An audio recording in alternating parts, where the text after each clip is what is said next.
Well, hello, everyone, and welcome to my channel. I'm Lareina Creole, and this, of course, is the Resort Recon podcast. And of course, this is the show where I am in studio talking to you guys along with some of my fellow theme park fans and aficionados and consigliaries. And we give you the breakdown on the latest with theme park news, uh, analysis. Also, we give you, tips and tricks for visiting the parks.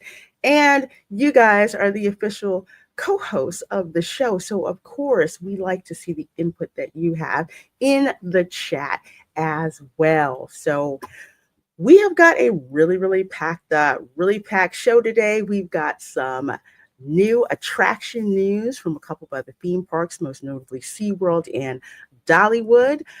We're going to talk about, unfortunately, what happened at Epic Universe. There was an accidental death on the Stardust Racers coaster. We're going to give you some update on the news as to what happened. You're also going to get an analysis from myself and, of course, some of my panelists when we talk about that.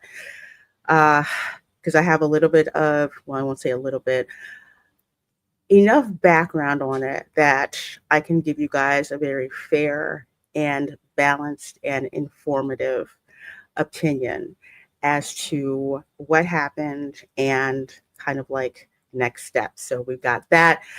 Disney has also announced their slate of narrators for the Candlelight Processional, which is one of my favorite things to do at Disney every year. And of course, you're going to get a little bit of a sneak peek into the Halloween and fall treats that they have at Disney Springs. Since Tom F. and his wife Linda and I, we were out there on Thursday, so we got to try a couple of those things that we've talked about in the foodie guide with Disney Springs for Halloween. So we are definitely going to talk about that. So we have got 31 of you folks in here between YouTube, between X, between my channel, between Tom's channel, between Erica's social media. So let's go ahead and get started. We have got Erica from Hanging with Erica and Rob. And of course, we have got Tom F. How you guys doing? Hello. Doing good. Good. You have something on your shoulder. It's trying to get your food. Yours is on your shoulder. It fell off a little while ago, but seems better adjusted now. We'll see how long it'll last. I always have to fight with it because Orangeburg kind of goes to the side and then the other side. I'm like, oh my gosh, I'm going to freaking lose them. Oh, so glad to have you guys here. It has been a pretty interesting week with regards to theme parks. Before I forget, the gorilla at Disney Spring, not Disney Spring, excuse me, the Animal Kingdom. Yeah. Yeah, I read about him. Yeah, he passed away on 40 something years old, right? 40, yeah. His name was Gino. And every time I go to the Animal Kingdom, and I because you guys know when I'm streaming from the Animal Kingdom, 9 times out of 10 we're going over to the Pangani Forest Trail so we can go and see the gorilla family exhibit where you're behind like two-way glass so you can see like the whole family, how they interact. I love it when the little baby gorillas are like out there, and sometimes you see Gino out there as well. So he was the only male silverback gorilla. When any of the male offspring reach puberty, that's when they kind of kick him out to the other we call it the bachelor pad. That's what they call it. So they're kind of like on the other side, but it was just amazing seeing him. And if you are into animal conservation as opposed to environmental conservation, people put their money and time and effort into actually educating people. They did a lot for understanding, how gorillas interact, how they are in the wild, how to best take care of them, in the future. Yeah, it's pretty tough. It's pretty tough, but he was there for quite a long time, entertained so many guests. I loved seeing how people would ask questions about him, and the cast members were awesome. They would just tell you as much as you wanted to know, what their favorite foods were, their favorite toys were, things like that. So yeah, so if you go to the animal kingdom and you wonder where Gino is, unfortunately he's passed on. So no word yet if or when they're going to put a different male gorilla in that particular habitat. I don't know how that's going to work, but as soon as I get news, I will let you guys know, because once again, that's one of my top things to do over at the Animal Kingdom, is to hang out in the primate exhibit. Have you guys seen the primate exhibit over at Animal Kingdom? A while ago. What exhibit? If you go on the Pangani Forest Trail, like it's right next to Kilimanjaro Safaris, and there's a section where there's a primate exhibit, and that's where the gorilla family is. You walk in, and Oh yeah. behind like that two-way glass, yeah. Isn't that where you see the fruit bats too? Yes. You keep walking back that way. Yeah. Um, Raph hates those wait, things. no, He's terrified of them. the fruit bats are in India. I just remember fruit bats are in India, but on the forest trail, you'll go by where they have like all the cichlids, the water, and you can go on the other side and you can see like the water. And sometimes the hippo is down there. Sometimes she's sleeping on the rock. It's on that same trail. It's a lot of fun. So it's really sad. Really sad that he's gone. So let's see. Yep. Linda says, smash that like button on the way in. Yes, indeed. Hello, Linda. Good to see you. Good to see you. Let's see who else we got in here real quick. We've got Kimberly Ann Hart in here. Hello, hello, hello. Of course, Tom is here. Hello, hello, hello. Good seeing you, my dear. Of course, right there on the panel. Amber's Cameron is here. Hello. Says, good morning, everyone. And Lareina. Good to see you, my dear. Mr. Milquetoast is here. And yes, we are going to be talking about that. We've got some new information and, of course, some things to make you guys aware of. It's going to be a good discussion. I see some of you guys talking about it in the chat already. Let's see. Hey, Keely Chow, how you doing? How you doing? Says, hey, everybody, and good morning. A good morning to you, and roll tide, of course, as always. And let's see. Go and Shogi is here. Hello, my dear. Hello, hello, hello, and good morning. Good morning. I guess it's afternoon now. It's after. Still feels like morning to me. And let's see who else we have got. We have got Brandon Lee, Raylan Lee in the chat. Says, hey, hashtag it's Recon time, and that Animal Kingdom story saddened me for sure. A lot going on for sure. And hey, good people. Yeah, it's like it's sad, but sometimes we forget how old some of these animals are. You don't really think about it. Very much. It's kind of like when the polar bear at the Philadelphia Zoo died. It's like I'd grown up, going you go on a school trip to like the Philadelphia Zoo, and there's like the stars in the zoo, and the polar bear was one of them, because you could see, like, you could go to where all the glass was and you could see him swimming around and everything. Yeah, I think he was dang near 60 when he like died. And we're like, dang, really? That's how old he was. It's cool. Let's see. 40 something is certainly longer than a gorilla lives in the wild. Yes. Yep. He did a lot, because with the breeding program that they had there, they also would send some of the other gorillas to other zoos for their breeding program. I know when Philadelphia Zoo had that really bad fire, and they had like the oldest primate exhibit, in the world, and the fire killed like all the gorillas. I think the Animal Kingdom actually Disney helped them to rebuild their primate program as well. So, hey, Benny T, hello. Says, hey guys, love to all my peeps. Hanging with Erica and Ra, Tom, Linda, going the beautiful Lareina Creole. Well, thank you, my dear. Thank you, my dear. So good to see you. And Will Johnson is here. Good seeing you. Good seeing you. And welcome, welcome, welcome, welcome, welcome.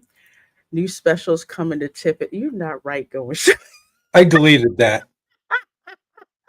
You're not right for that.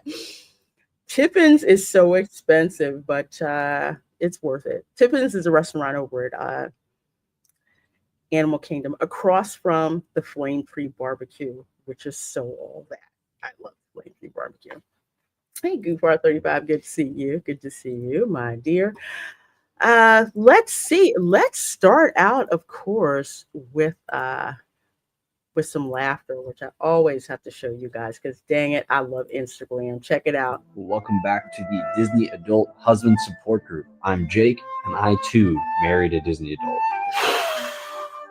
Hi, Jake. Yep. Tell us what brought you in today. Oh, well, my wife just let me know we're going back to Disney for the 7th time this year. Yes. And how does that make you feel?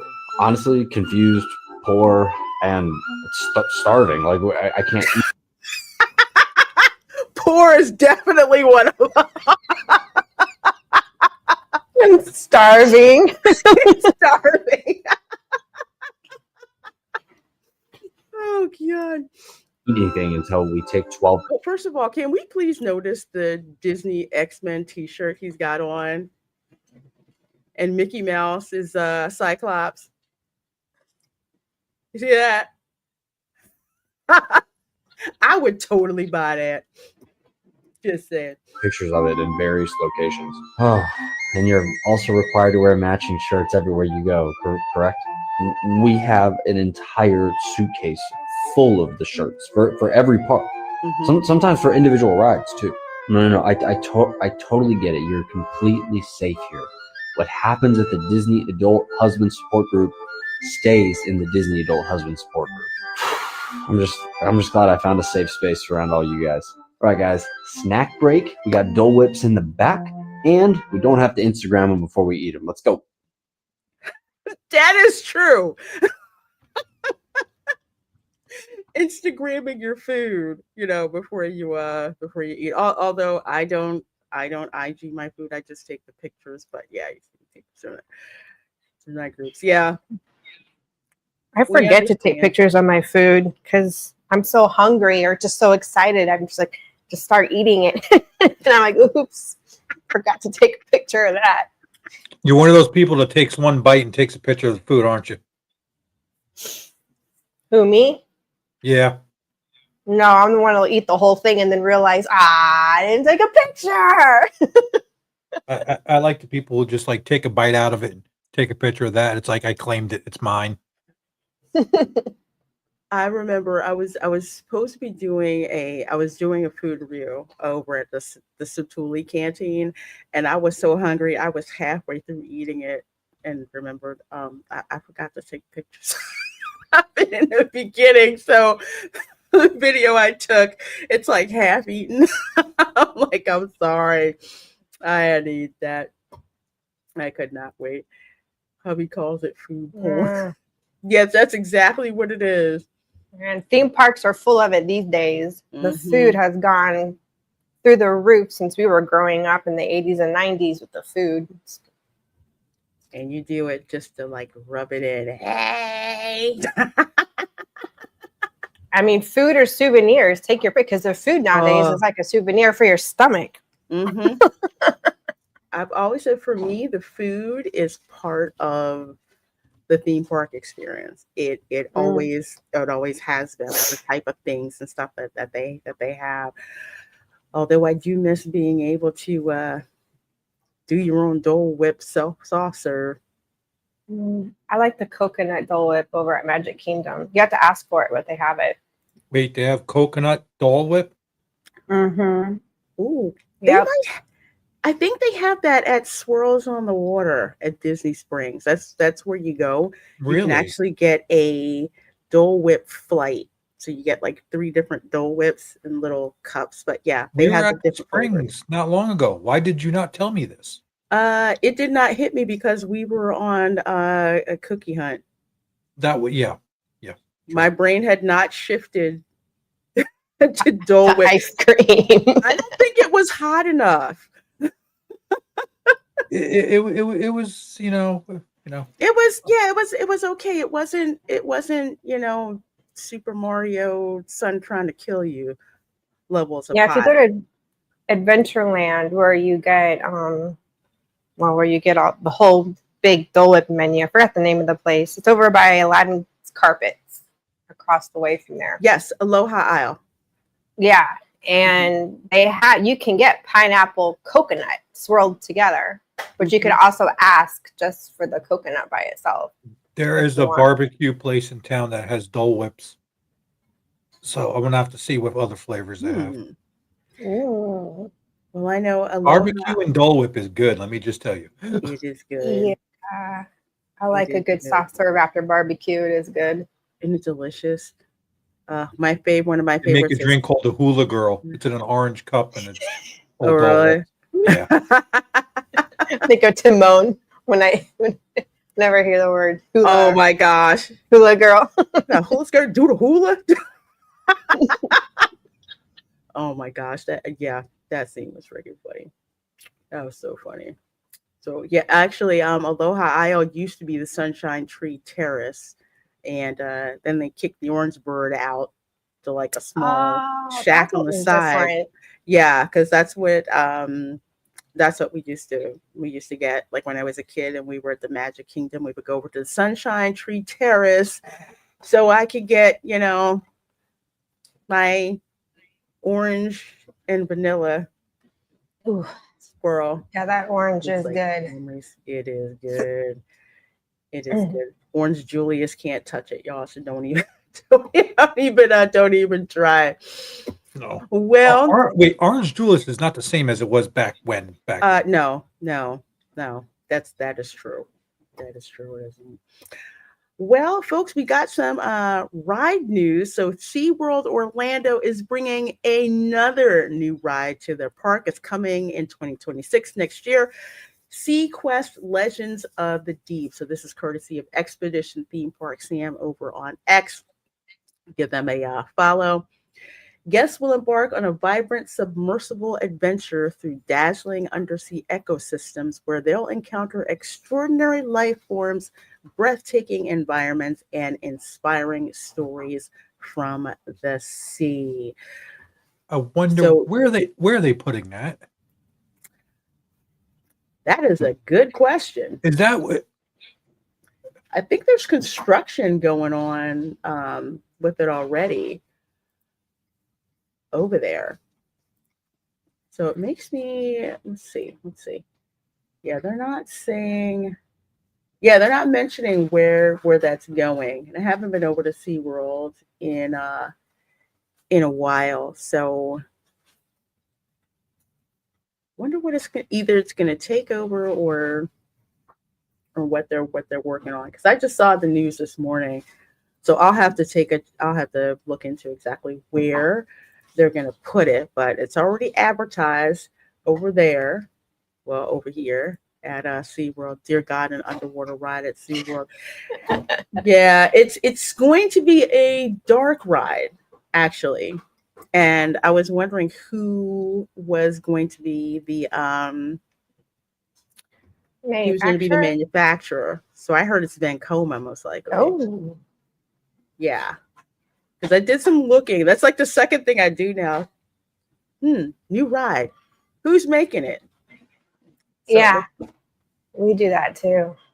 Oh. That's interesting. Yeah. So it's gonna be cool. I get it'll be cool having it as a suspended dark ride. They may have portions that have this like the undersea habitats, kind of like in Well, it used to be Living Seas. That's, I think, the Seas with Nemo and Friends. Either way, there's like parts of it that you go through. That's a dark ride. That's like, that looks like sets. And then another part where you go through and there's like the tank and you can see like the actual fish and everything. So this is new coming up. I'm going to keep tabs on this.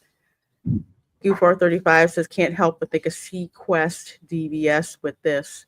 That could be a cool overlay for SeaWorld. Why was I thinking of, for some reason, I was thinking of the Adult Swim cartoon Sea Lab 2030. Oh, I love that. I was kind of hoping they were going to bring a Nautilus type thing. That would have been cool too. So they haven't really said about theming, like whether it's like a Jules Verne type of thing or if it's some kind of modern thing. But you know what's going to have a conservation team. So this is going to be quite interesting. Let's see. On SeaQuest Legends of the Deep, guests will embark on a vibrant, submersible adventure through dazzling undersea ecosystems where they'll encounter extraordinary life formings, breathtaking environments, and inspiring stories by the sea. And I should change this over here while I'm talking about it.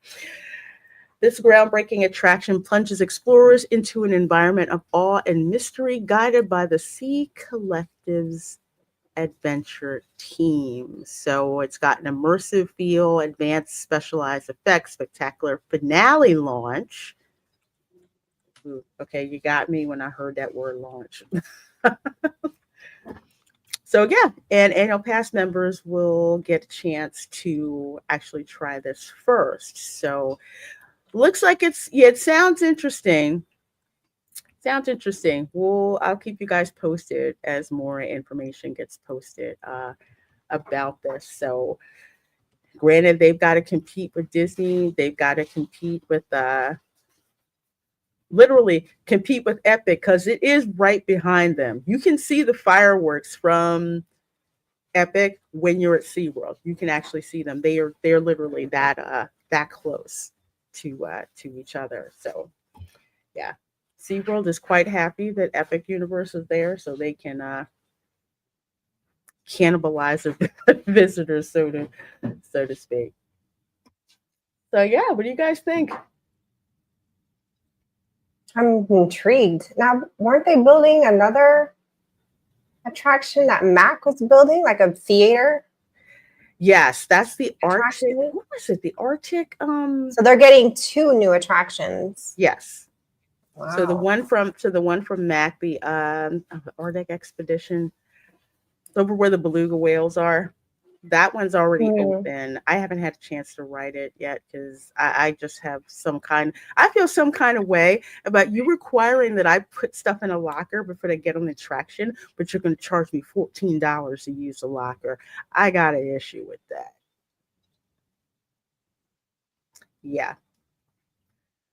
So the Mac one is already in there now, and then they're having this one that's coming. So this should be really, really cool because a lot of their attractions are like outside, like the coasters and everything. So it's nice to get some inside ones in as well. So we just don't know. They say it's a suspended dark ride, but not sure how fast it goes and all of that. But we'll find out. So I'm gonna have to do some digging over here on the Vekoma site. Of course, Vekoma has a office in Orlando. Just a FYI. I think Mac does as well, if I'm not not mistaken. But I know Vekoma definitely does. So smooth ride experience with unlimited rotation toward any setting. Onboard audio, lighting, and interactive systems. So should be interesting. We will keep you guys posted. So going from there, over here to Dollywood, because a lot of Dollywood news lately. Dollywood's 2026 ride revealed. This is coming from Attractions Magazine. Night Flight Expedition Coaster slash Whitewater Hybrid. So apparently this was announced at their 40th anniversary celebration in March, but no other details were announced. But they already have now. So it's going to be the Night Flight Expedition, the world's first indoor family hybrid coaster and whitewater river raft ride. What? I know, right? Huh. World's first indoor family hybrid coaster and whitewater river raft ride. Ride. I'm It's simulated? Like maybe you're in water and the vehicle is like a simulator? This might make me take a ride and actually go to this when this opens because I want to see that. I know. I'm thinking that's probably what it is, but thanks to Wallen Ballin, actually, shout out to Wallen Ballin. Okay, here's the animated look at what this is. And FYI, Mac Rides is doing this. The Whitewater Rapids. Climb majestic mountain peaks and dare to navigate beyond the familiar, deep into the heart of the night, and discover the light. The Whitewater Rapids. That looks freaking cool. I don't know what you guys think. Okay, so it looks like it's just an indoor river rapids ride, but you're in a boat and not in a round raft. Mm-hmm. Huh. That looks like fun. I've always seen these outside. I've never seen one as an indoor dark ride, which would be perfect for Dollywood, because one of like where Dollywood is physically located, it's not the same whether it's in Orlando, but having this inside, can you imagine like what the sets would look like? You know, you're in the Smoky Mountains, right? Ooh. You know, the theming. Oh, it makes sense. Think about it. Up in the Smokies, they have a lot of caverns. Yeah. So it's really in keeping with like the local stuff. Huh. That's what I love this. It makes me excited for just like what the scenery is gonna look like with the indoor, and you're in an indoor, river ride. It's not slow like the Pirates of the Caribbean track boat ride. Not like that. This looks amazing. I've never seen anything like this. I'm excited for a ride like that. It's like, thrilling, but like, and almost anyone could ride it, Yeah, and that's the thing, especially one, of course, with Mac coasters, and two, like at Dollywood, because it's such an emphasis on family-friendly attractions. Hey, BR guys, says hi, Lareina, Erica, and Tom. I've always wanted to visit Dollywood. Same here, but now I'm definitely waiting until after this is open because I want to ride it so much. Yes, I want to go because the cinnamon bread food, but Jesus. I want that too. When's it supposed to open? Well, let's see here. It is saying, hang on. When are we going to? Spring 2026. Oh, wow. And the Dollywood resorts, if you guys have not been on YouTube to see the Dollywood resorts, they're beautiful. Like, I really want to stay at one of the Dollywood hotels. I want to do Smoky Mountain Christmas at Dollywood. That is on my bucket list to do that. I just I just have need to find out if they're dog friendly at the hotels because that's a yeah, that's a good point. I would think that they would at least have one, you know, now.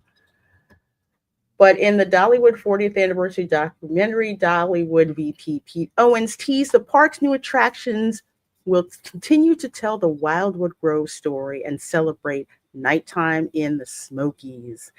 And at a cost of more than 50 million, Night Flight Expedition is not just a new ride, but the most significant attraction investment in the history of Dollywood Parks and Resorts.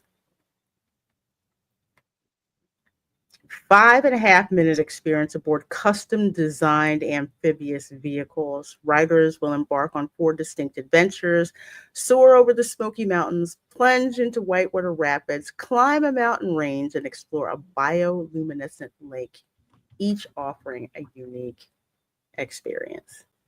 Wow. That is,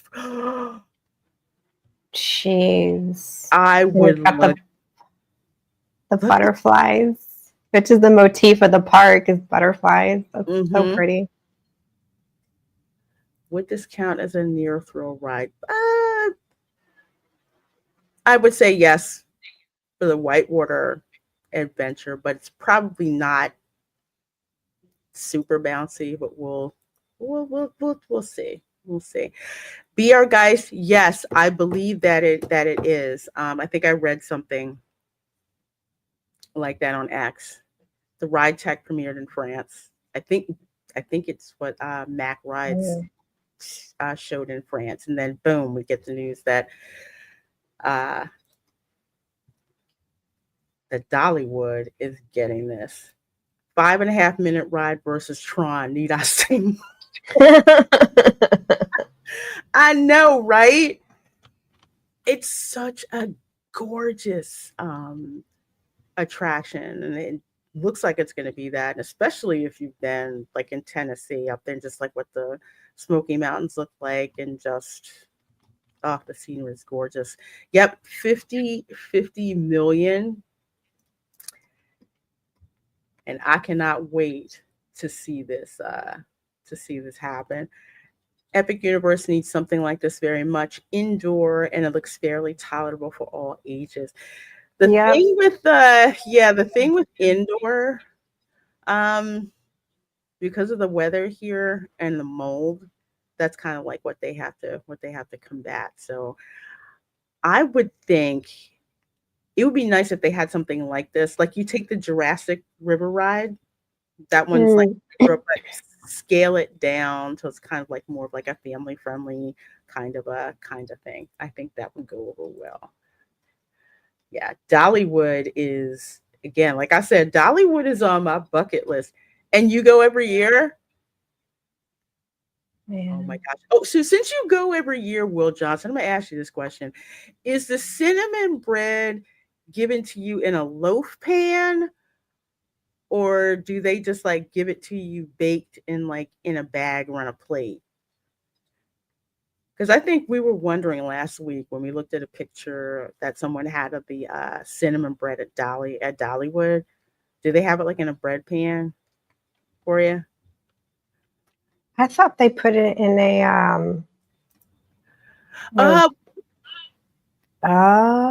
okay. Okay, that explains it. Okay, thank you. Because we were like, is that how you get it? Okay, cool. Thank you for that. But yes, the ride system. Let's see, you're going to experience 4 different rides at Dollywood President Eugene Naughton. You're going to soar, you're going to plunge, you're going to climb, drop like a roller coaster, and you're going to navigate to a very special lake. And I'm betting that's something out of Dolly Parton's childhood. That's going to be nuts. And no one has ever put all of those different experiences together in one attraction. So the ride system, which earned Mac Rides a 2025 Amusement Today Golden Ticket for Best New Innovation, will also be wrapped with multimedia projections, onboard and off-board audio, special lighting effects to immerse guests in the nighttime adventure. And yes, BR guys, this was introduced at Futurescope in France earlier this year.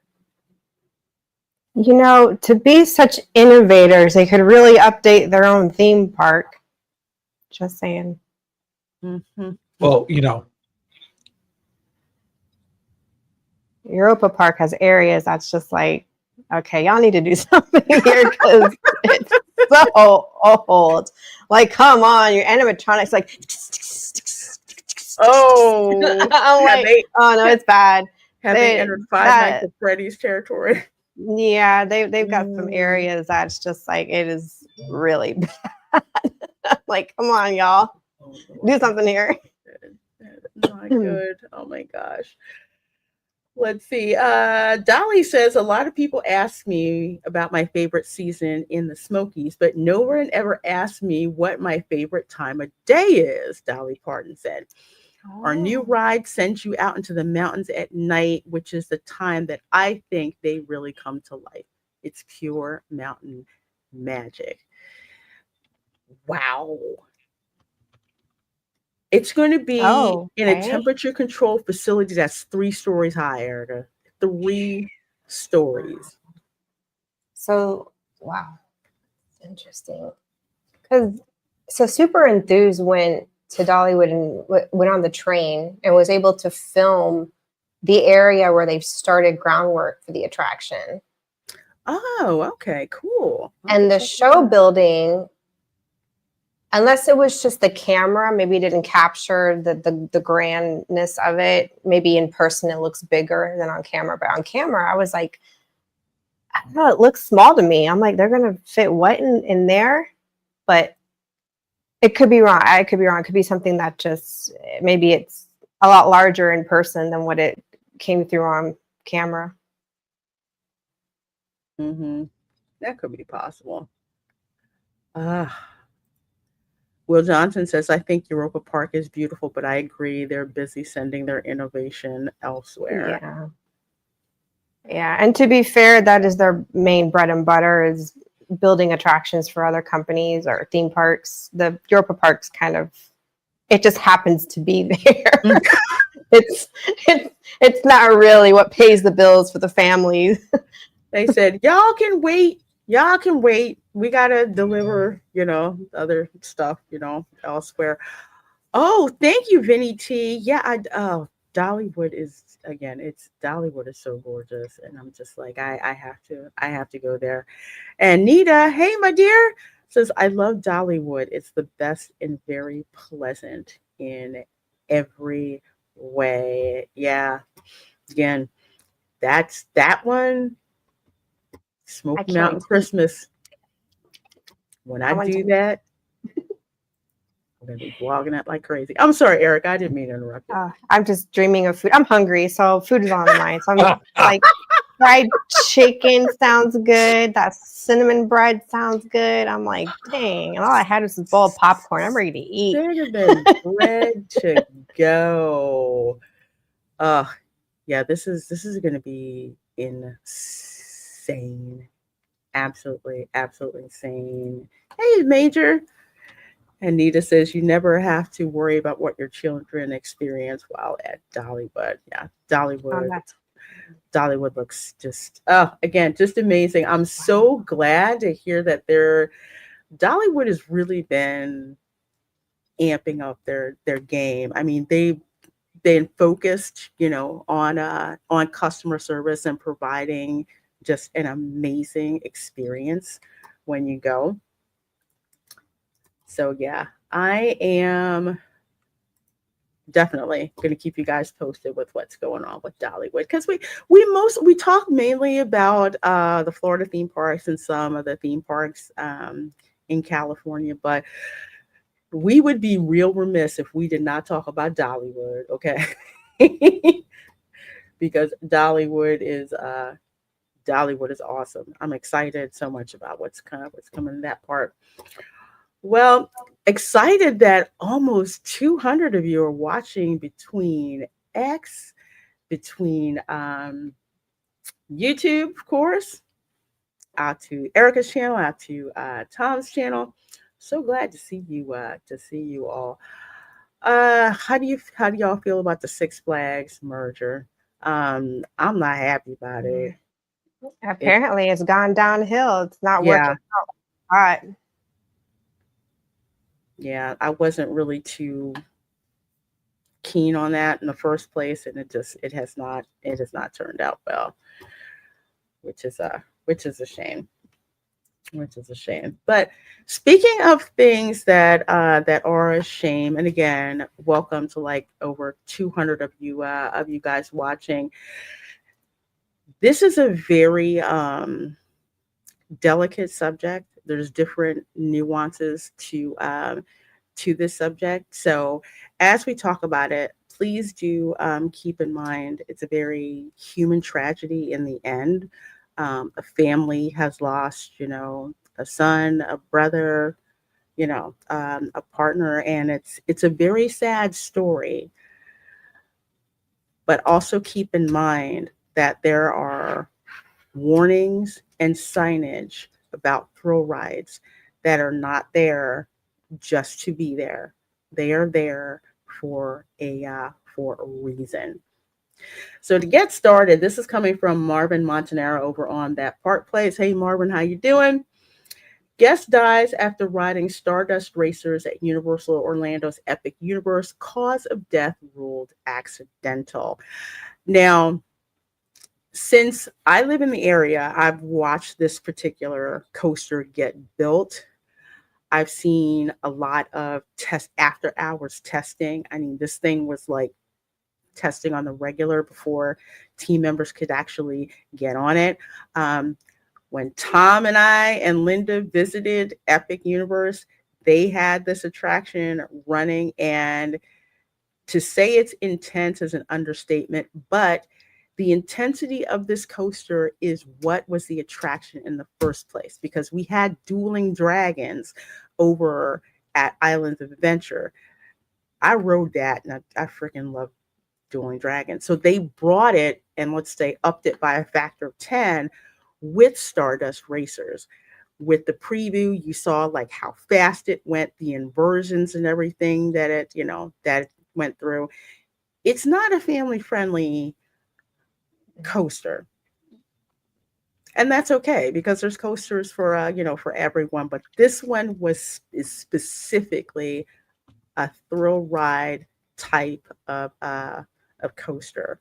And the visuals are stunning, how it shows up at night. Even if you weren't watching it, you could just, the one place where you see where the trains come off of the loading area and they come down and they cross, and then literally you can hear how intense the launch is, which is funny because both of them have the flux capacitor in the in the back train, so you can see it. So it looks like they're taking off to go back to the future, and it's an insane attraction. The only reason that I didn't get a chance to ride it is because I ran out of time when I was at the park. I know Tom was like, no, not for me. Nope. Don't get me wrong. If my neck wasn't the way it was, I'd get on it in a second. Right. And it's like knowing, okay, it's like I have a certain limitation, that I can't really go on this, go on this attraction. Some people can't fit into the way that the overhead restraint is. Some people can't fit into that. So they can't ride it due to, body restrictions. But when you walk up to that, and we did, and it puts all the verbiage on there of how intense that attraction is, and people who should not ride.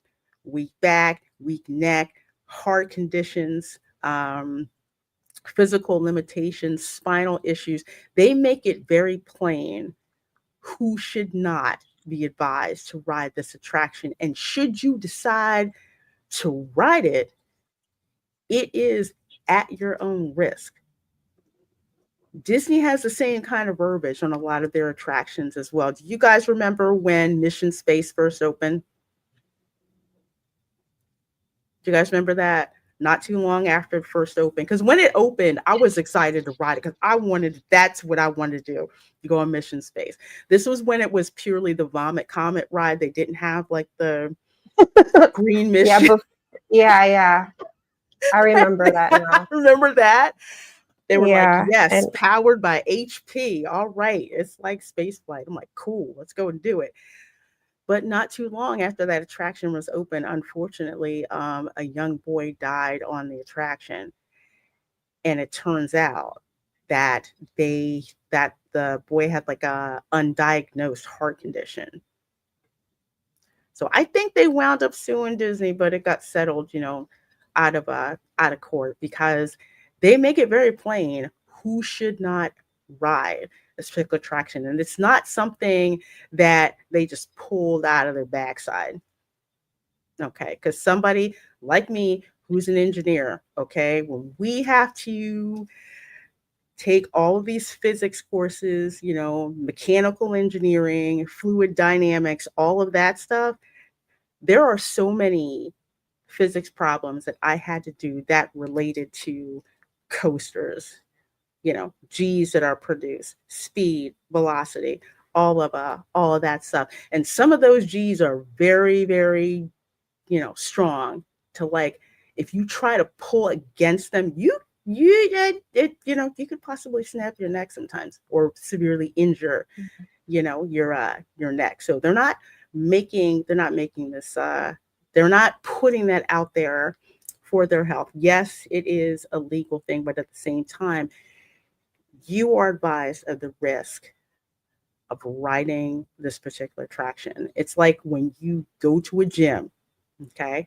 They're saying you exercise at your own risk. And unfortunately, how many people go to a gym and, you know, they unfortunately pass away. So we'll just read this a little bit here. On Wednesday night, September 17th, a tragedy struck Universal Orlando's new Epic Universe theme park when a guest was found unresponsive after riding the park's signature Stardust Racers roller coaster. The man was transported to a local hospital where he was later pronounced dead. On Thursday, the Orange County Sheriff's Office identified the deceased as 32-year-old Kevin Rodriguez Zavala. So much condolences to the Zavala family. This is really extremely heartbreaking. Dr. Joshua Stephanie, the chief medical examiner for the Orlando area, confirmed an autopsy was conducted. Any death that is suspicious, they have to do an autopsy on by law. So the cause of death was determined to be multiple blunt impact injuries, and the manner of death was ruled an accident. So when they talk about multiple blunt impact injuries, and I know I've heard some people talk like, oh, they got hit by something. No, blunt force trauma is when an object hits you. Someone uses an object to hit you. Impact is you hitting that particular object. Picture you hit And your from brakes in your car and you hit your dashboard. yes, that's exactly it. And unfortunately, this guy, he wound up passing out in the attraction. When you do that, You can't how stop yourself from getting hit. exactly? It's know, like, unfortunately, they say that when people are drinking and they get into an accident, they're more pliable because they're flopping around. But on something like that you're going to hit things multiple times and you can't stop yourself from doing it, and you already have an injury that can limit what you can do, that's a bad thing. Mm-hmm. Because how many times have you seen, was it the slingshot, I think? Or seen videos of people on this slingshot ride and they're like screaming and then all of a sudden they pass out and they're just kind of running. Yeah.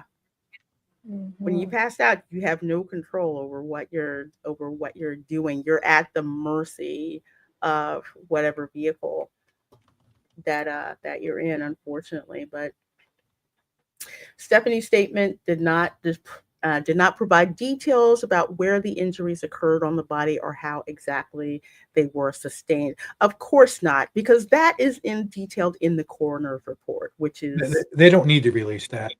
yeah, they really don't. That's it. It's bad enough what happened. They don't need to release that. No.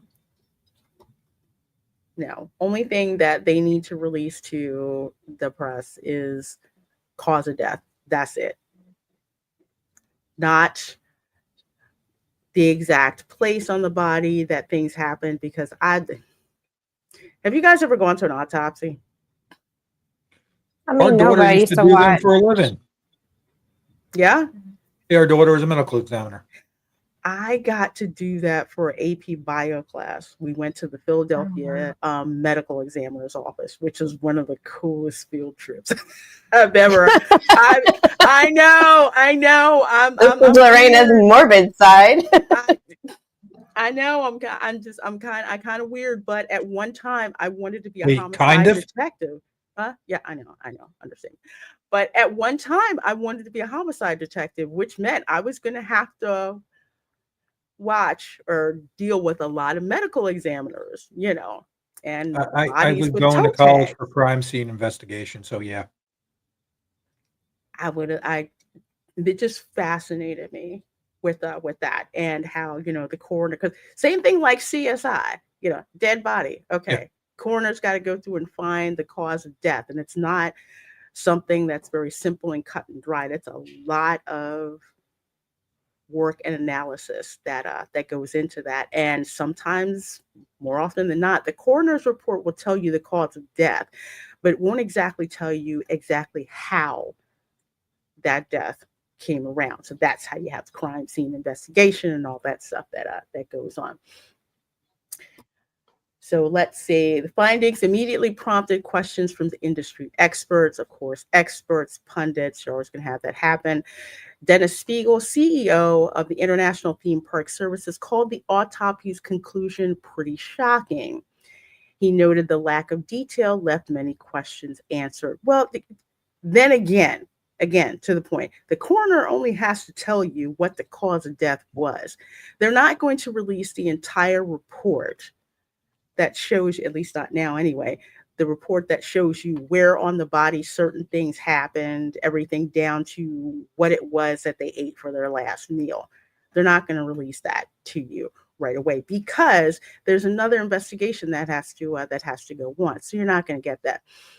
Was it the head of the chest? Was he banging around? Was he in the seat properly? Was it an accident caused by the ride or him doing something? That's something that has to be investigated. You're not going to get that the day after it happens, not even possibly the week after, that happens. So just to kind of remind folks, unlike CSI, you do not get all the answers for this in 55 minutes. No, and the real CSI stuff takes a lot longer than everybody thinks. Yeah. And the science behind it and everything is, it's insane, the work that goes into it, and everybody thinks it's so fast. It's nothing like that. No, not at all. I used to watch Dr. G, medical examiner, there in Orlando. She had her show. Yeah, I watched that too. Dude, I had never actually seen a real morgue before until, I'm surprised they even allowed the cameras back there where she worked. And it was quite the sight of,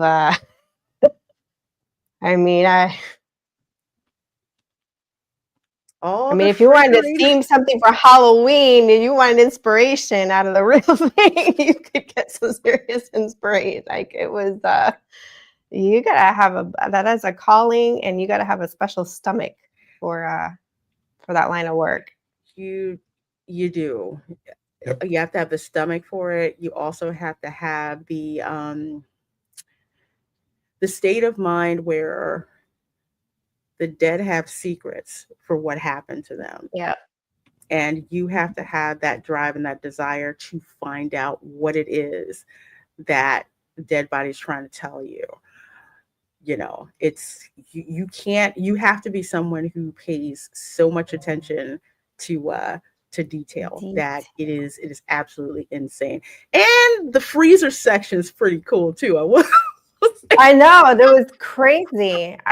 People like in the movies, they make it look like you're in this bed like vault, and which I'm sure I know that exists too. But there are other ways of them, you know, putting bodies in a freezer, and I had never. It really, I mean, it wasn't even startling. It was fascinating, and that scene on that one episode is just seared in me because I had never seen anything like it. I mean, you've got bodies in like clear bags, and they're just hanging on like racks, and it's just crazy. I mean, they had a lot of it blurred out, but you knew what you were looking at, despite the show blurring, faces and body parts out. And she's walking in there like, it's just another day of the office, and yeah. These are the ones over here I got to catch up on. They're behind, like paperwork. Like she's behind on paperwork, and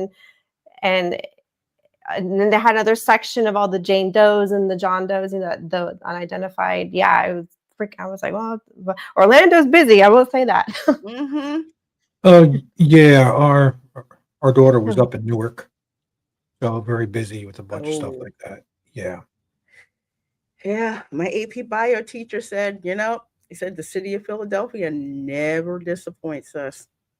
And sure enough, while we were there, they wheeled in a couple of other bodies too. Like, oh, let's look at what happened to this person. I'm like, yeah, let's see what happened. But yeah, it's really something else. And something else that I remember from Dr. G's show was, unfortunately, she had to do an autopsy of someone who their family flew to Orlando for vacation, and one of the family members was unresponsive on the plane. So she actually got a call from the police saying, they were unresponsive on the plane, and this person died. And that's, she was getting ready to receive that particular body to do an autopsy on. It was very sobering, which reminded me, even though you're on vacation, tragedy doesn't, it doesn't discriminate. Yeah, exactly. So Spiegel's remarks highlight the uncertainty surrounding the tragedy and the critical role of the ongoing investigation by the Orange County Sheriff's Office. Yes, they do have to do that. They've got, their CSI folks that are out there. And I think they concluded that on-site investigation already. But of course, Universal Orlando has issued multiple statements. Disney has done this too, when there's been tragedies on their attractions. So Universal is cooperating with the Orange County Sheriff's Office following a tragic event involving a guest at Epic Universe on Wednesday night. I wonder why it's Orange County Sheriff and not... Never mind. I know the reason. I was like, why isn't it OPD? I could tell you why. Yeah, why is that? It's the park is done by Orange County Sheriffs. It's always running the sheriff because it's considered private property. Okay, because I've seen OPD. Yeah, they're there, but the sheriffs usually handle stuff like this. Okay. So the guest became unresponsive after riding Stardust Racers and was transported to the hospital, where the guest later died. So they did not die on Universal property. They died at the hospital. If they had died at Universal property, they would have been pronounced at the scene. Yep. So that's the difference. So let's see. We are devastated by this event and extend our sincerest sympathies to the guests' loved ones. We are fully committed to cooperating with this ongoing investigation. The attraction remains closed. I believe it's still closed today, if I'm not mistaken. I haven't heard anything about it opening.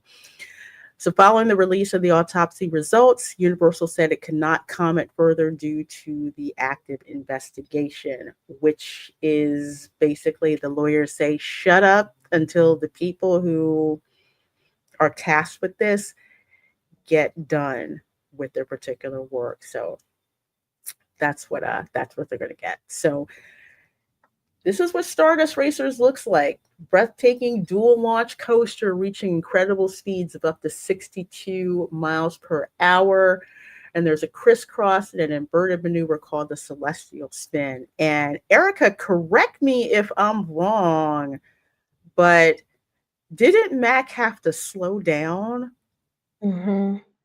the speed? There was an area of the coaster where when they were measuring the G-forces were a little too high. And I mean, just like by a hair.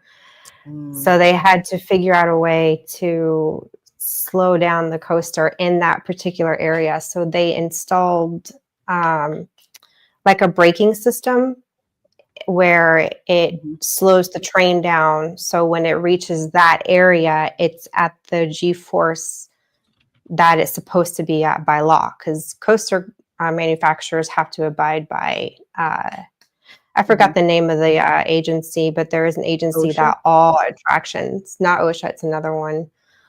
Or it might be OSHA. I thought it was a different one. But they have to abide by, like, you can only go so fast and G-forces can only go so.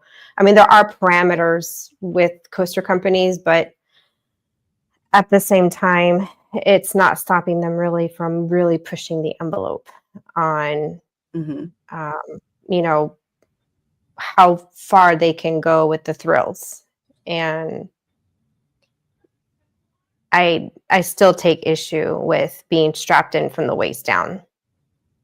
I think at some point it's going to be a volcano that's going to erupt in the industry. And one day I feel like I'm going to say, I told you so. Oh, this isn't an over. This is a waist down restraint, not an over the head restraint. Yeah, you're only, so there is, you do have a thing that comes over you, but you are physically only restrained from the waist down. That's one of the reasons I didn't ride it. I get you. So just because you have something that comes over you like this doesn't mean that you're restrained from the shoulders and you're locked into the seat from the shoulders, like your back all the way down to your feet.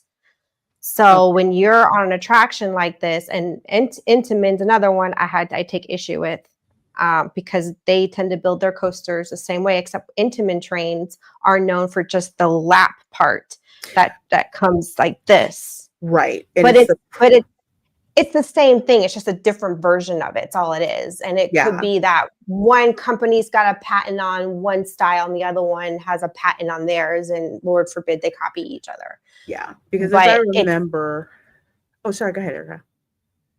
Oh no, yeah. I just go on tangents on stuff like this because I feel like if you're going, and it's not even so much the speed, it's the force, because Kumba maxes out at like 55 miles an hour, but it has areas where it's got the strongest G-forces in the industry, and that's a really old coaster. So you can't go by just, this is going 74 miles an hour, like out here with Terran, which is an Intamin coaster, versus Mac right here. This coaster goes at 62 miles an hour at its peak, but it's not about the speed. It's about the force, and you're getting the forces with the twists and turns. And your body can only take so much gravitational pull, whether it's on the plus G or the 0 Gs. And we're only accustomed to what we're on the ground. And every body's body is different. So this is where on a coaster, for example, when they have the height restrictions, it's about body maturity. If you have a person that has dwarfism, even though they're shorter than what the park says is allowable, most of the time they will let them ride because they have the body maturity. They're an adult. They're fully grown. versus a child that doesn't meet the height requirement because they haven't reached enough body maturity to technically be able to handle the forces of that attraction. But even then, parents have to assess, you know, your child better than anybody. You know, can my Right. kid handle this? You know, and I don't mean emotionally or psychologically. I mean, like, we're talking like you're physiologically speaking, you know, going back. And the thing is a lot of this stuff isn't even out there for the public to know.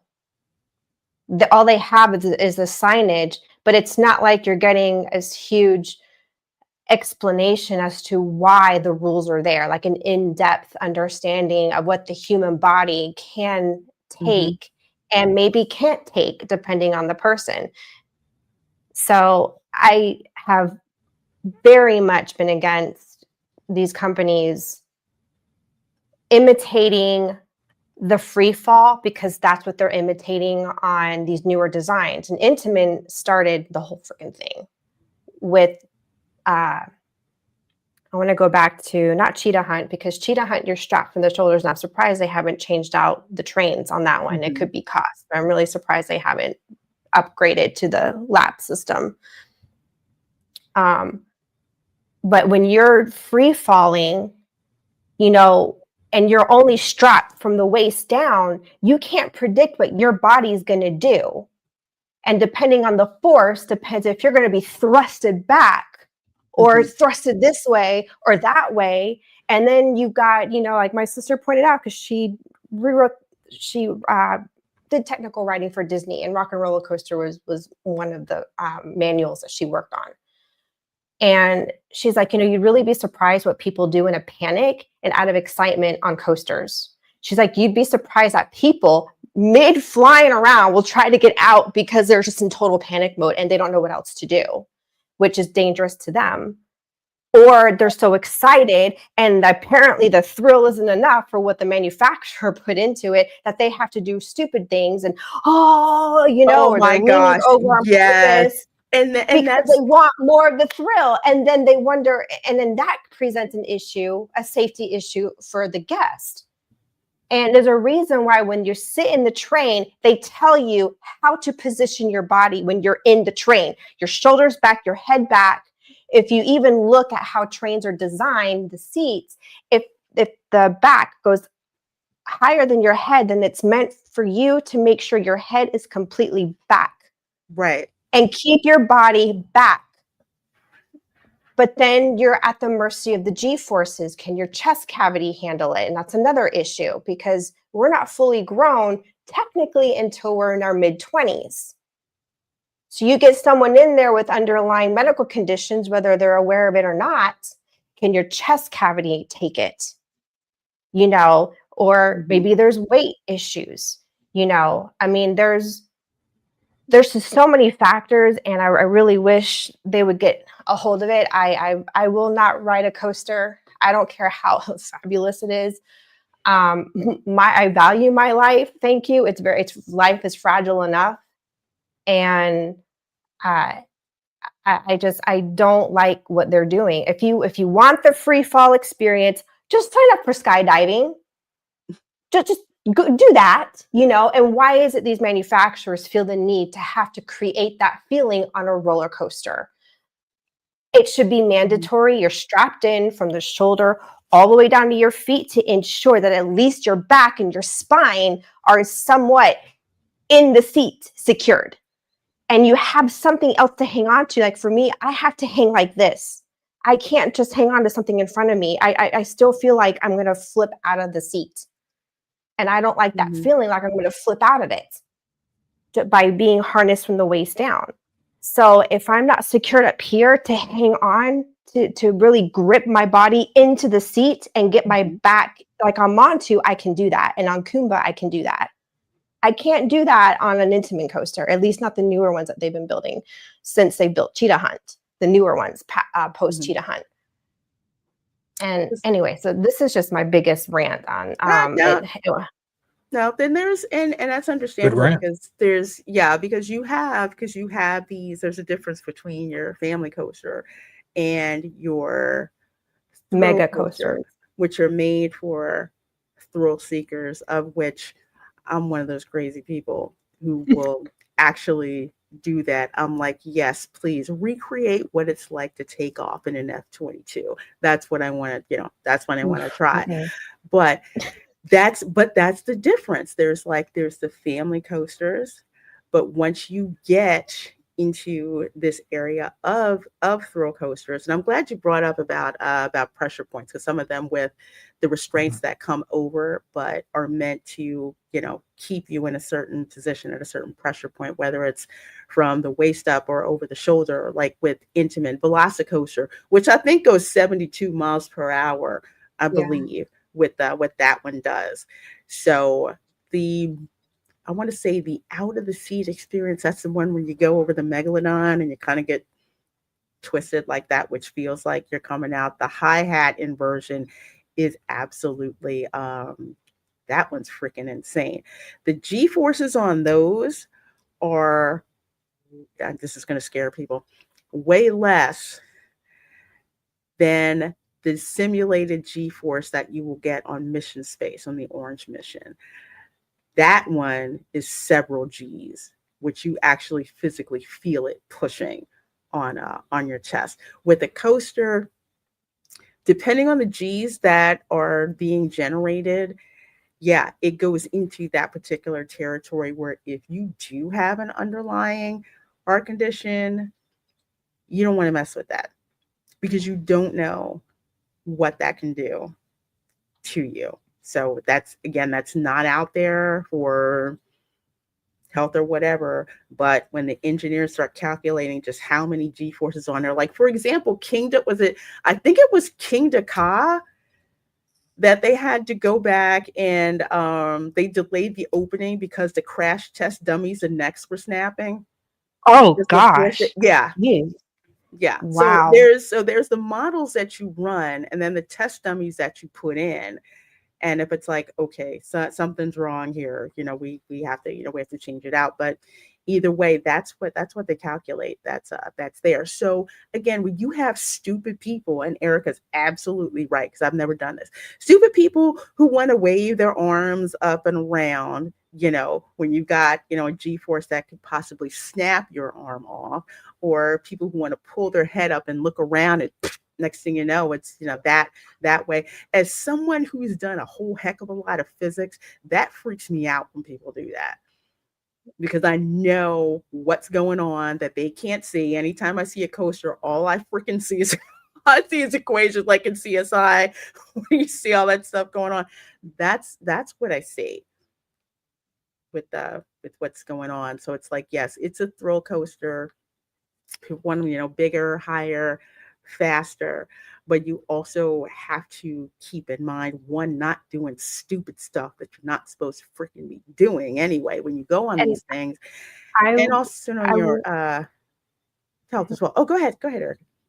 I would advise people be really careful with the peer pressure, and talk Yes. to your kids about the peer pressure, because nobody knows more than themselves what they can and can't handle. Not Mhm. only are you looking at the physical aspect of what your body is put through on a coaster, but there is also such a thing as literally going into cardiac arrest for being so terrified. That is a thing. I know it's rare, but it can happen. So I don't care how old you are. Uh, really be careful with the peer pressure and the teasing, and pressuring someone that you know doesn't want to go, but you're making them feel like they're either a loser or they're missing out. Just don't, because these coasters, they're nothing to mess around with when you're making a decision to go on one or not. Yeah, 100% exactly. You don't have to be like, for example, I'm one of those weird people. Me and my sister, we love doing thrill coasters. Although the last time I was on a Velocicoaster, I was like, maybe I should have drank some more water because I'm feeling a little dizzy. I'm no longer a spring chicken, the way that I used to be. But no, you do not have to ride it. That's why there's plenty of places to sit and watch everybody else screaming their head off, as they're riding. You don't have to. Like, I wanted to ride Stardust Racers. I didn't get a chance to do it, but I didn't feel like I had less of an experience at Epic Universe because I didn't get a chance, to ride it. And again, I'm one of the craziest coaster You had more riders. fun on that carousel than anything else. You were grinning a mile a minute. That carousel was freaking fun. That is the most fun carousel I've ever been on. No joke. Fanny Willis Booty is in the chat. Oh my gosh, thank you so much for that $9.99 super chat, my dear. Let me hit you up with the old school one. This is pathetic. Join in, folks. It's yodeling time. Here at Lester's. Elephant green screen effect. Thank you, Fanny Willis Booty, for that $9.99 super chat. I appreciate your support of my channel. You guys, super chats help keep the lights on, keep the StreamYard going, keep the crazy Stark internet that I have going to provide a great experience for you all of these live streams. So, Yo-Yo Lareina, I just saw a video on the DA's channel where Tatiana Maslany tells her fans to cancel Disney, and you say, what fans? Yeah, I did say that. I did say that on that. I think there was Variety's post too. I'm Variety's favorite troll. I'm gonna say that much. Yeah, I'm like, what hands? Really? So I'm glad you like that. This is classic. Cheers to you and your guests. Love, much love. Well, thank you so much, my dear. And yeah, every B, C, D, E, F, and G list actor is coming out whining about Jimmy Kimmel getting suspended. Booted. Yeah, suspended, booted. We need to do that. So yeah, whatever. Who gives a crap about Jimmy Kimmel? Yeah. FAFO. You just found out the FO part. Just saying. We're going to talk about that more on Tuesday, because there's a reason all of these celebrities used to be a celebrity, want to be a celebrity in their own mind is coming out because of Jimmy Kimmel. Even Eisner, who needs to have several seats right now, my dear. Okay, so oh my gosh, Erica, you got to roll? Yeah, I gotta get some work done around here while there's still daylight. No, and I can start decorating once all the deep cleaning is done. And yes, I will be videoing our decorating. And our behind the scenes effects we'll be doing this year as soon as my order gets here. All right. Well, folks, you can find Erica on Hanging with Erica and Roth. I'll have the link to her channel after the stream is over. You can go over there. Make sure that you're subscribed to her channel, because I can't wait for her Halloween decoration videos to come out. I'm telling you, I can't wait. I cannot wait. All right, my dear, you take care. Good seeing you. Yeah, have a good stream. I have you guys on in the background while I'm cleaning and stuff. All right. So yes, please do go subscribe to Erica's channel. I see over 285 of you guys watching between YouTube and X. So please do heart the stream on X. Give it a thumbs up on YouTube. That is your price of admission, which is cheaper than any theme park out there. I think I facepalmed when I saw Eisner's post. Yeah, it's like, dude, just go away. Dude, when Eisner said that, I'm like, get lost. I know. It's like when the drunk uncle decides to pipe up. It's just go back to sleep. It's like, forget it. Go back to sleep. Let's see. Did you hear about the metal hanging down? That's what someone supposedly observed I do not know how true He that said it is. was reported by Channel 9 wrongly, probably. Probably. I can't think of if there was any metal ever hanging down, why did it not happen through any Before. testing? I've Yeah. never seen that, at all. So you have to be careful when people seem to be in a hurry to be first and not in a hurry to be right when it comes to these things. So let's see. Oh my gosh. Okay, so again, to go with some humanity, again with this about Mr. Zavala. So update: the Orange County Sheriff's Office incident reports Zavala had a pre-existing spinal injury. That is nothing to mess with, especially when you have G-force compressions happening. Yeah. Just That, no. no. No, G forces can compress on you in a matter of a fraction uh, of a second. They're nothing to mess with. There's a reason why for the space program they have, Yeah. And spinal injuries can stuff they cause you to have. black out real easy. If they press the wrong thing, you're done. You'll go down. Hmm. Absolutely. So the incident occurred at 9:20 p.m. Zavala was pronounced dead at 10:05 p.m. at Orlando Regional Medical Center. ORMC is the trauma center, so that's why usually when accidents happen, you're not sent to like just any regular old ER. ORMC is a trauma center, so that's why they go there. It's sad. It sucks that, It they were there for a vacation that happened, but Yeah, it's really sad. And actually, Kevin is a local. He is actually a local. I can't find the picture right now, but there's a picture of him at Epic.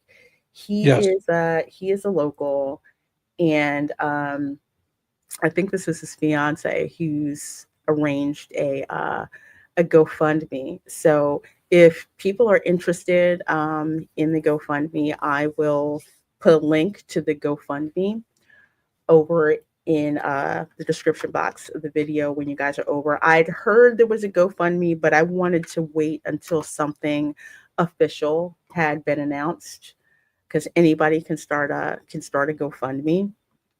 But it turns out that this particular one is legit. So if you're interested and you are so inclined, you can go over and give a donation to his GoFundMe. I know that there are some people who have, I guess either ill-informed or just trying to make a point, which they're like, well, they're going to sue and get all this money anyway. Um, that means nothing when the funeral home wants to be paid yep. before they do anything. Okay, so it's a good thing that people are willing to help out with this because it is really tragic. As someone who has had to scramble to get funds together to pay for a loved one's funeral because death was so sudden and out of the blue. This is definitely helpful, especially if the family was struggling in the first place. So, for those who don't know, funerals are freaking expensive. Yep. I won't get into that whole industry because I have a little bit of insight on it. And Yeah, yeah, I haven't gone through that. It's extremely expensive. Let's see. I saw another one come through. Go and Shogi. Thank you so very much for this $5 super chat, my dear. I sure do appreciate it. Appreciate it. I know you want the goodies. Welcome to the goodie room. So for $5, Go and Shogi says they're only mad about Kimmel because it means they're losing ground. It's not about a show. He's just their pathetic to banner to wave. That's pretty much it. And even simpler, it's how would you put it? It's okay to cancel people when we do it. We meaning Hollywood lefties, you know. But it's not okay if one of theirs gets quote unquote canceled. And I won't even say canceled because canceled, that's that's like a concerted effort to silence someone. This was basically your employer's like, look, you're making us lose money, you're making us look bad, so you're fired or you're suspended. That's different. So for those of you who are whining about, oh, but free speech is to protect you from repercussions from your government. Okay. Free speech does not mean that you can call your boss an a-hole and not get fired because of it. That's the difference. And if you don't know the difference, go back and read the First Amendment. It's up there. It's up there. The more you know. I need that effect, with the more you know, with the star. You got to get that. Yeah. I get that one. Because it's so true. But again, like I said, we're going to talk about it on Tuesday because it is not by accident that you see all of these celebrities at Time for God and people you hadn't heard from in forever all of a sudden acting like Jimmy Kimmel is the best thing to come around, please. Jimmy Kimmel is the same guy who did blackface. I'm just saying. But you can go look for that. But yeah, something. Yeah, thank you, Go and Shogi, for that. I appreciate it. Something You got another super. I did. Oh my goodness. Oh my goodness. Okay. Oh, hey, Buddy Hepburn. Let me get on that in a little bit. Let's see. Fannie Willis Booty for another $4.90. Well, $4.99 this time. So let's see. Let's see. I'm trying to figure out which one do I want to hit you. Oh, we'll go with the old stick.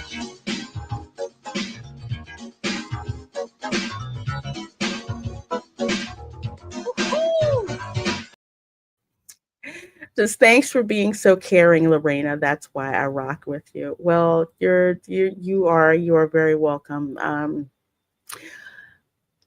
I don't really talk about it much on the show, but I think that it's germane to the situation.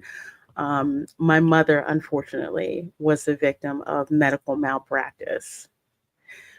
So I know what it's like when you see a loved one, you know, just do whatever they do, their daily thing. And then the next thing you get a call from the hospital basically saying that your relative is brain dead. There's nothing that prepares you to have that happen. So people can argue about, oh, what's this detail and they didn't do this and what's Universal going to do and X, Y, and Z. All of that is noise because right now you have a person who was a son, a brother, an uncle, a fiance, a boyfriend who is no longer with the family. And the family has to scramble to figure out what to do when it comes to making his final arrangements. So it's great to spitball all this stuff, but at the crux of this, remember, it's a very, very human tragedy, and people are trying to handle this and deal with it as much as they possibly can. So, yes, he was. Thank you, Fannis Willis Booty. Who said? And I saw that too, going by Avatar. Buddy Hepburn says updated report says he was in a wheelchair and had ridden the ride earlier, so it may be a compound issue. Yeah, he was in a wheelchair, and there's a picture of Kevin. He's in a wheelchair, and he's over in Super Nintendo World, and the one where you can punch the little boxes and everything. So there's a picture of him doing that, and he looks so happy.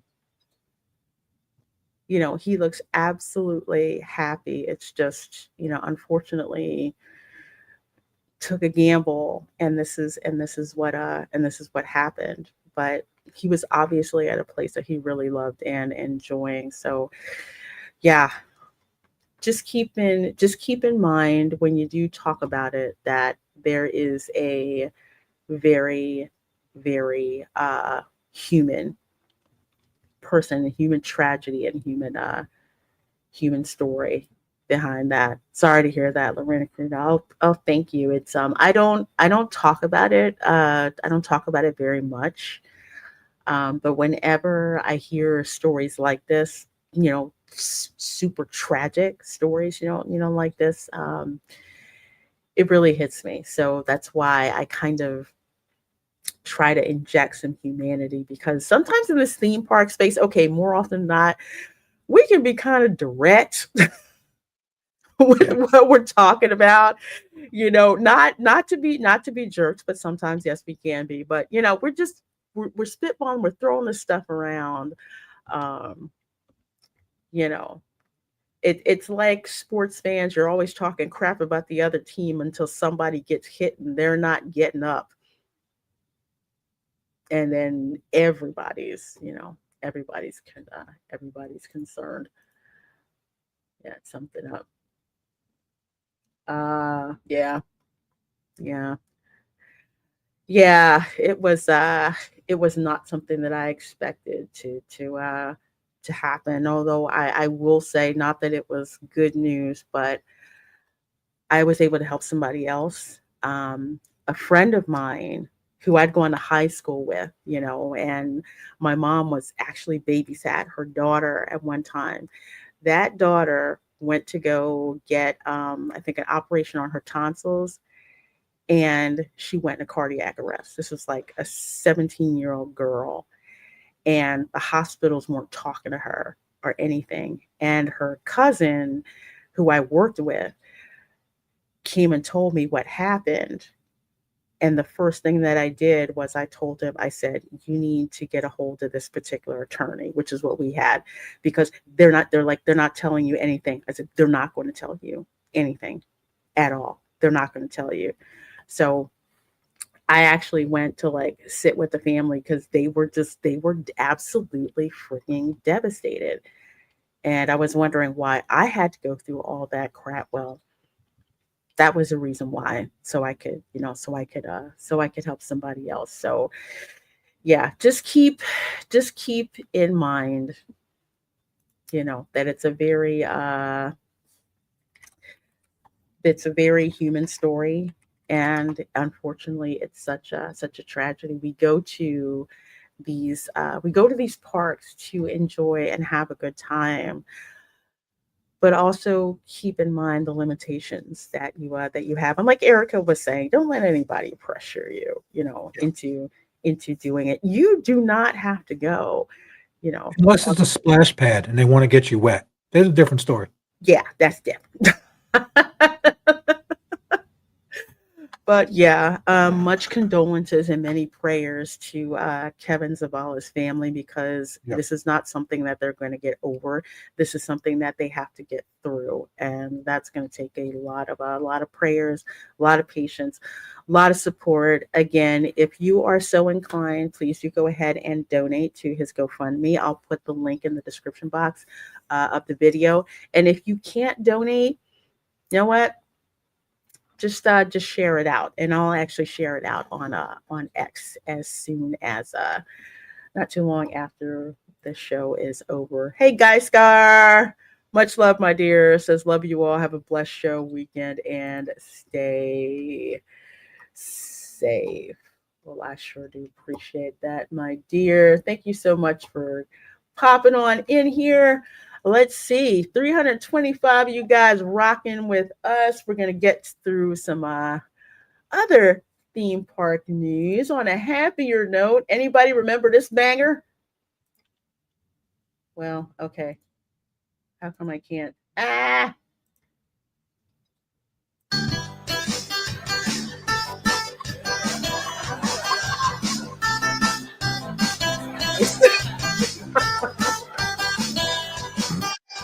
I don't care what your mama says.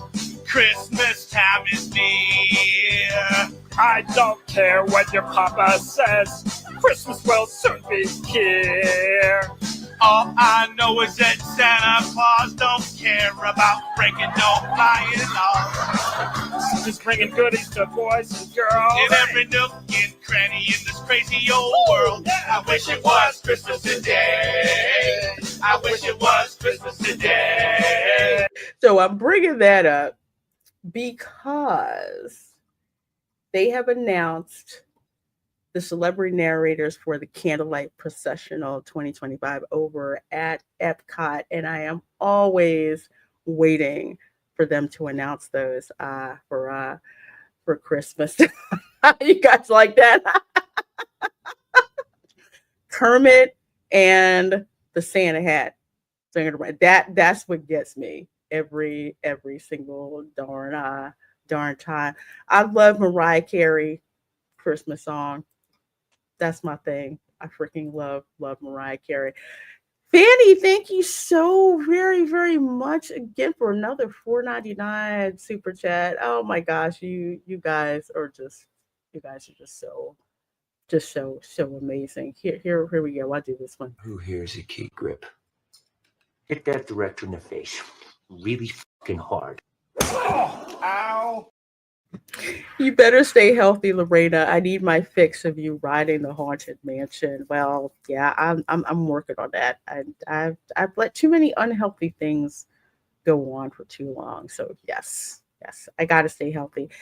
Have to ride the haunted mansion so we can play many, many more rounds of the game. How many times are we gonna stop on this ride? How long before the salty cast member gets on the PA? And to tell people to stay in their seat, and which ghost is going to ride home with us. So thank you, Fannis Bill Spooty, for that. And go and showcase, remember, for 13 months. 13 months. What's that about? Didn't I just sub? You get the member chat. I think that's what happens. So thank you for all of that. And hey, Bonzo, how you doing? The Mariah. I love Mariah. Okay. I'm just going to tell y'all that right now. All right. So breaking, Disney announces celebrity narrators for Candlelight Processional 2025 at Epcot. So the Epcot International Festival of the Holidays starts November 28th and runs till December 30th. I know one of my favorite parts is the Candlelight Processional, where the narrators tell a carefully curated story of Christmas. I'm saying that on purpose. With the help of a 50-piece orchestra and different choirs, and we finally know which narrators are coming this year. Now, the Candlelight Processional, still, it is wonderful. I have never seen an empty seat at any performance of the Candlelight Processional. Usually it is overflowing all the way back to the American Adventure. Tom, have you been to the Candlelight Processional? Long time ago when I was past older. Yeah, it is. It is not an understatement to say it is standing room only when they have performances of this, and it is absolutely amazing. They have the list of celebrity narrators. So Constance Wu is there this year, the 28th until the 29th. Jordan Fisher from the 30th to December 2nd. Jennifer Garner, that's definitely new, from the 3rd to the 4th. You've got Ashley Eckstein from the 5th to the 6th. She's done it before. Ralph Macchio from the 7th to the 8th. Leslie Uggams, I'm very interested in this. I've never seen her, from December 9th through the 10th. Marley Matlin from the 11th to the 13th. We've got Henry Winkler. We got the Fonz. The Fonz. From the 14th to the 15th. Lauren Daigle is going to be there from the 16th to the 17th. Gary Sinise from the 18th to the 19th. I'm going to tell you right now, this is going to be the first one to sell out. Yep. With the dining packages. And I think Ralph Macchio might do it too. Yeah, Ralph Macchio is probably going to be second to have that happen. But Gary Sinise, just because, for a while he didn't have a chance to do the candlelight processional, and then he started to come back. So that's also another really, really, really big one, because a lot of military families go to those performances that Gary Sinise is at. So we've got Brendan Fraser from the 20th to the 22nd. Louis Fonsi from the 23rd to the 24th. Of course, Despacito, he's a local guy. So, yeah, I've seen him do the candlelight processional. He's really good. Joel Smallbone from the 25th to the 26th. And from the 27th to the 28th, we got Brie Larson, y'all. Really? Brie Larson is going to be here. I just have to go see her on General Principle. I just do because I'm just. I'll watch from your stream. Yeah, watch it. Just watch me. And Cheryl Lee Ralph from the 20th to the 30th. That's going to be absolutely fabulous. Fanny, oh my gosh, you are just absolutely blessing me with these. Here we go. And Disney stock just keeps going down and down and down. And then Bob Iger is all like,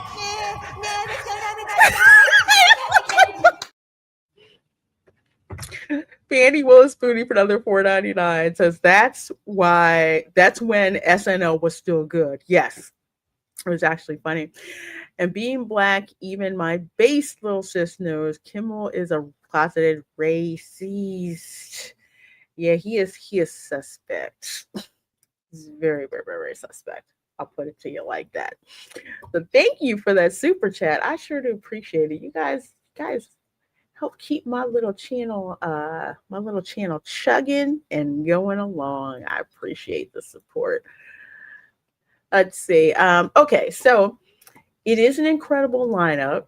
They have 3 performances, 5 p.m., 6:45 p.m., and 8:15 p.m. every night for the festival.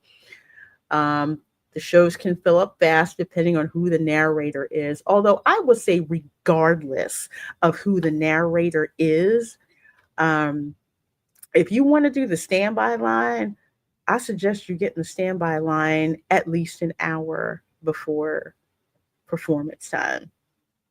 I've done standby usually if I'm live streaming the candlelight processional. I'm usually there like over an hour ahead of time. I usually try to do the 6:45 p.m. show. 8, just in case if I can't get into the 6:45 one, I'm there to get in line for the 8:15 one. But that's the standby. So if you do not want to do the standby, they have something called the candlelight processional dining package, which is good and bad at the same time. Candlelight processional, that's the only thing where I will say find out, number one, which narrator performance you want to attend if you're going to be in town that day. And number 2, figuring out where you want to eat, because here's where it is. Okay. Excuse me. For the candlelight processional dining package, usually they are for very, very early lunch and dinner reservations. And usually for restaurants that aren't usually booked all the way out. Like I do not think Le Cellier is on the list. But this coveted ticket provides guests with a breakfast, lunch, or dinner meal at participating Epcot restaurants and guaranteed seating to the popular candlelight processional. So you get like a little sticker to put on you, and you get in the candlelight processional dining package line. That's the only one that will guarantee you a seat for the performance. They let in all the dining package folks first, and then they go to the standby line. So you can start making reservations 60 days out, starting on October 14th. If you're a Walt Disney World guest, you usually get the hotel guest. You get to do it a little bit earlier. You can book through the My Disney Experience app. Now, there are participating restaurants, and I kind of want to go through these a little bit to tell you which ones, in my opinion, are worth the money and which ones you don't want to eat there unless it's your last resort to actually do it. So beer garden I do like. That is a German buffet. You will actually get a performance. Have you been to a beer garden, Tom? Yeah. Oh yeah. Yeah. Yeah. It's great for Christmas. I mean, you got like a polka band and everything that's there, but for Christmas, they do the Christmas carols and everything. It's They really nice. are. Yeah, it's a lot of fun. You will get seated with, people you don't know, but who cares? You're watching the show. So so the food is actually pretty good.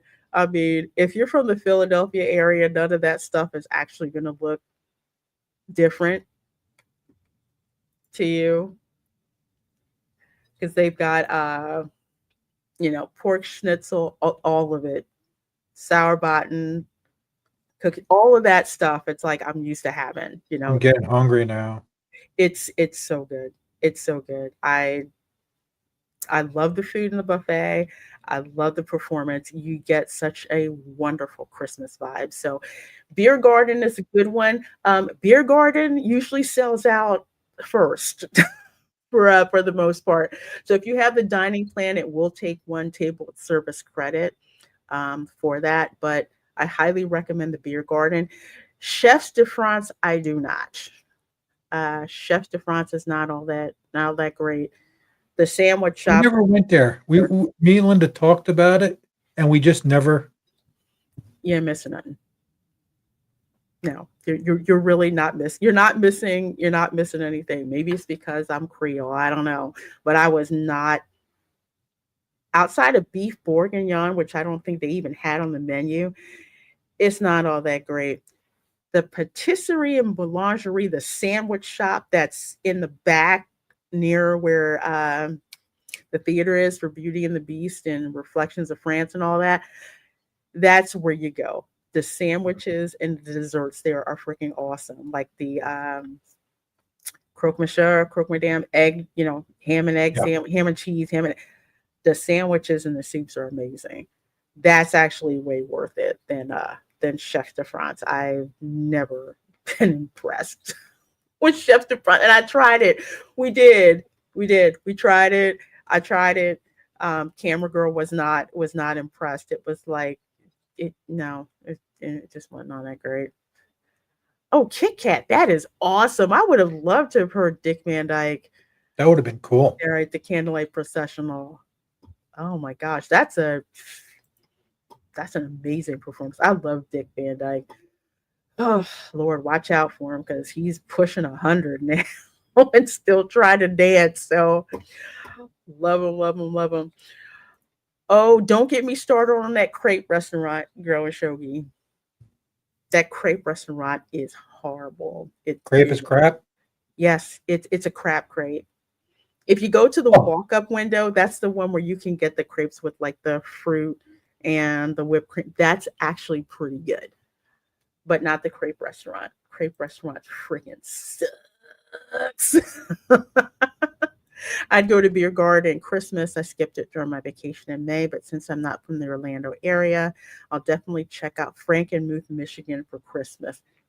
ooh, Yeah, go to like a German because they have the same thing. Well, Philadelphia they had it too, but especially if you go to like Bethlehem as yeah. well, and they have the Christmas market in Bethlehem. It is freaking amazing. Plus, I've been in Germany during Christmas season. So I absolutely I love it. I go to the Germany pavilion when I miss Philly. Let's see. Coral Reef Restaurant. Pro says it's better, but I that's still on my short list of restaurants to not really go to. You're there for the atmosphere. The seafood seems to be very, very hit or miss. go for something cheaper. I mean, if you're stuck with it, it is what it is. Garden Grill is pretty okay. Haven't been there That's in a while. that's pretty okay. It's got the rotating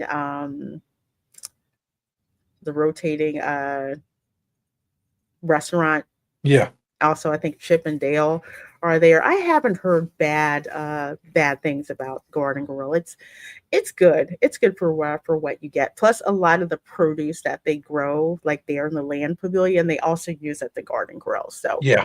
And the fish that they're doing there. hmm I don't know which of the greens are raised on tilapia poop, but Yeah, well. it is what it is. It works. So just So technically you're eating fish, but you're having salad. Yeah. Sorry. I'm like, wow, I guess you could use fish fertilizer that way. Kind of interesting. Go through the land attraction, you'll figure that. Oh, speaking of the land attraction, okay, especially if you go to the Garden Grill, okay. Living with the Land has the Christmas holiday overlay. That's the only time during the year where the wait is more than 15 minutes to get on. It can be over an hour to get on. So that's like a nice thing to be able to do before or after, you have a breakfast or lunch or dinner at the Garden Grill, or just in general anyway at Epcot. You don't want to miss that. La Creperie de Paris. Do not go there. That's the really bad crepe restaurant that Cohen Just Shogi do and I this were and walk talking by. about it. Yeah. It is, as someone who's Creole, as someone who's had, first of all, you will have crepes in New Orleans, especially Bananas Foster. Bananas Foster, you have like the caramelized bananas with vanilla, rum. They flambe that sucker at the table at Brennan's. That's delicious. So I know what crepes are supposed to taste like, and that ain't it. Who the heck has a buckwheat crepe? I know. Well, they make them because people don't want sweet, but it has to be done right.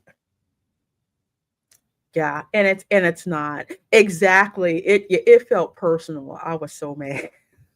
I was so mad. Again, go to the French sandwich shop in the back. Just follow the smell and all the people. You're in the right spot and you go there. I think we should drag Go and Shogi there and just make them eat it, and then we can film it and watch them flip out. We'd have 1 billion views. It's so bad. It's so bad. It's so bad. I just felt my French ancestors being pissed. Like, I dare you eat this. I know, right? Go and Shogi. Crepes are not supposed to look like that. Who wants a daggone buckwheat crepe? Bill says, "Yes, do it, please." Ha ha. Yo, you're good. You're going to be subjugated to it, brother. Sorry. It's all in the name of views, man. Come on. Ooh, man, we would be in that restaurant pissed off like Gordon Ramsay. If you've ever seen Gordon Ramsay when he does the undercover investigations and he eats the food and he's just like the dog's breakfast. You have to We'd watch have to have bail money set for Shogi. Yeah, it's like when Gordon Ramsay goes to a soul food restaurant and they don't have the stuff that they're supposed to have in the soul food restaurant. It's like he takes that crap personally because he's so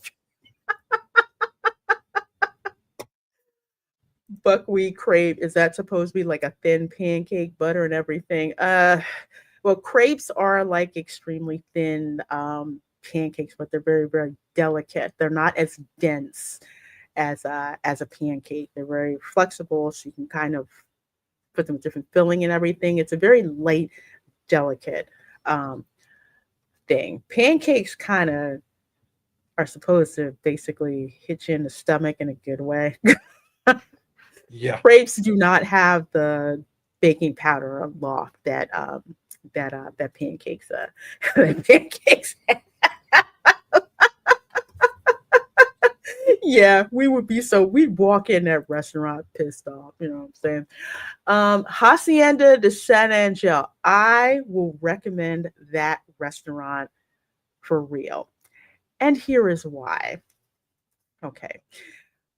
I'm not a fan of Mexican food. I don't like the restaurant de San Angel that's inside the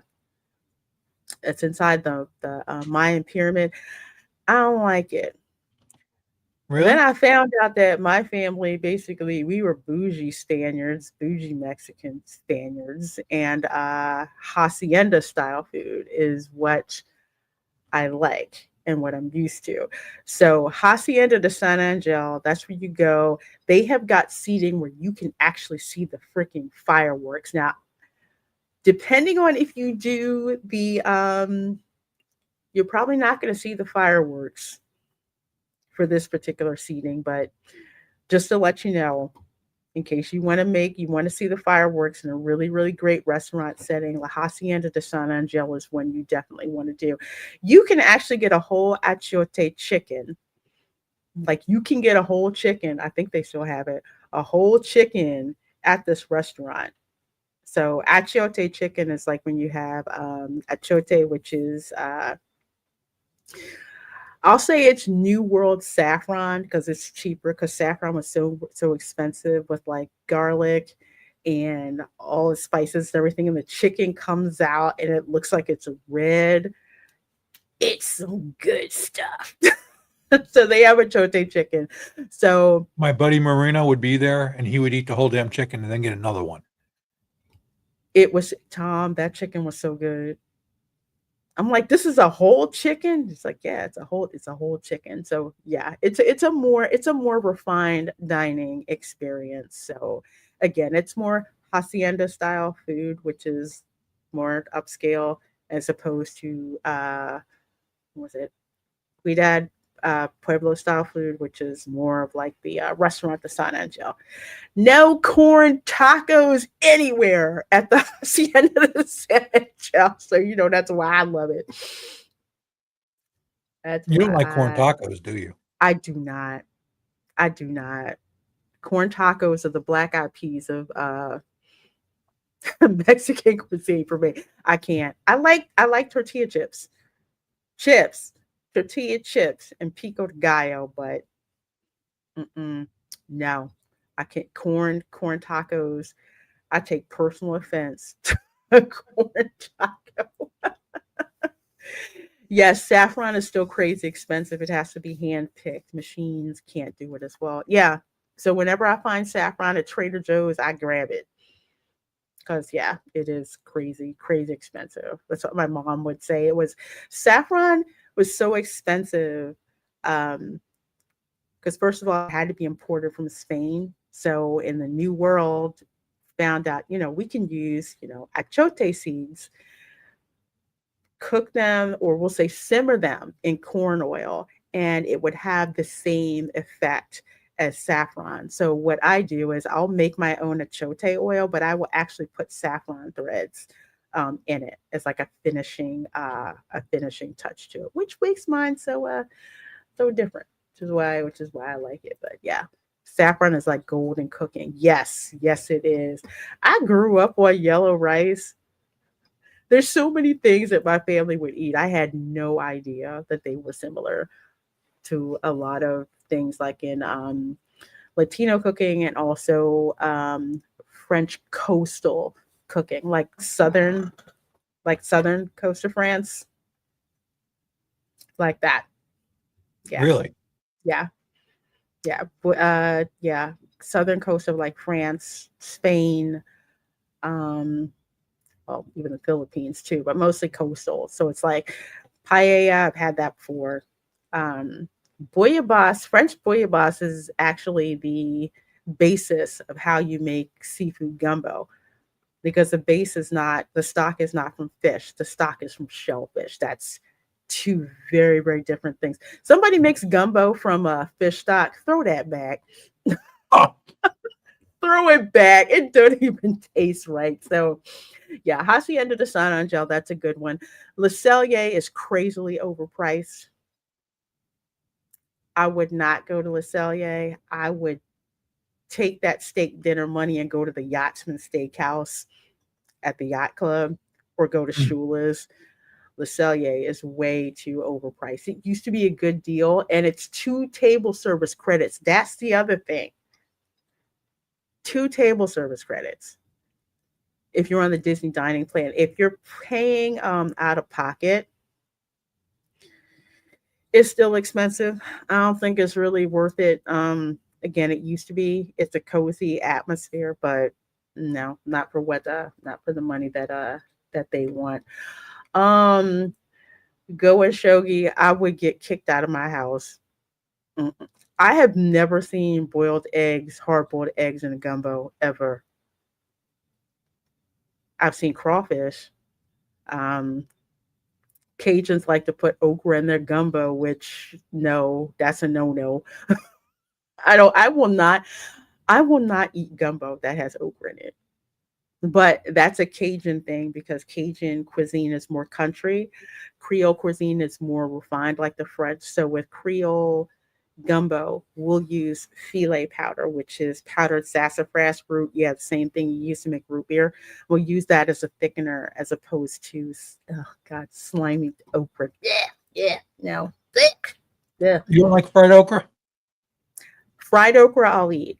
Fried okra and okra and tomatoes because the grease will like soak up the snot and then vinegar and then with the okra and tomatoes, the acidity from the tomatoes,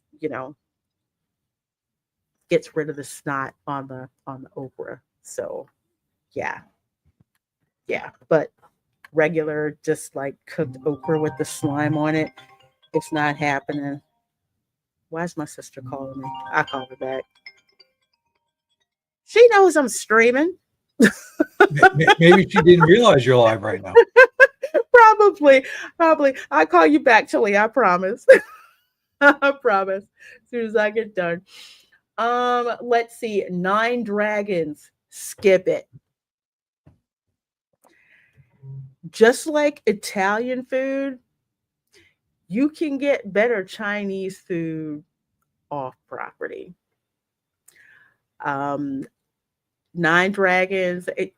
Again, 9 Dragons, and especially Tudor Italia. Oh my God, you definitely don't eat there. Um, it's the whole thing with like here in America, we can get better Italian food and Chinese food at home.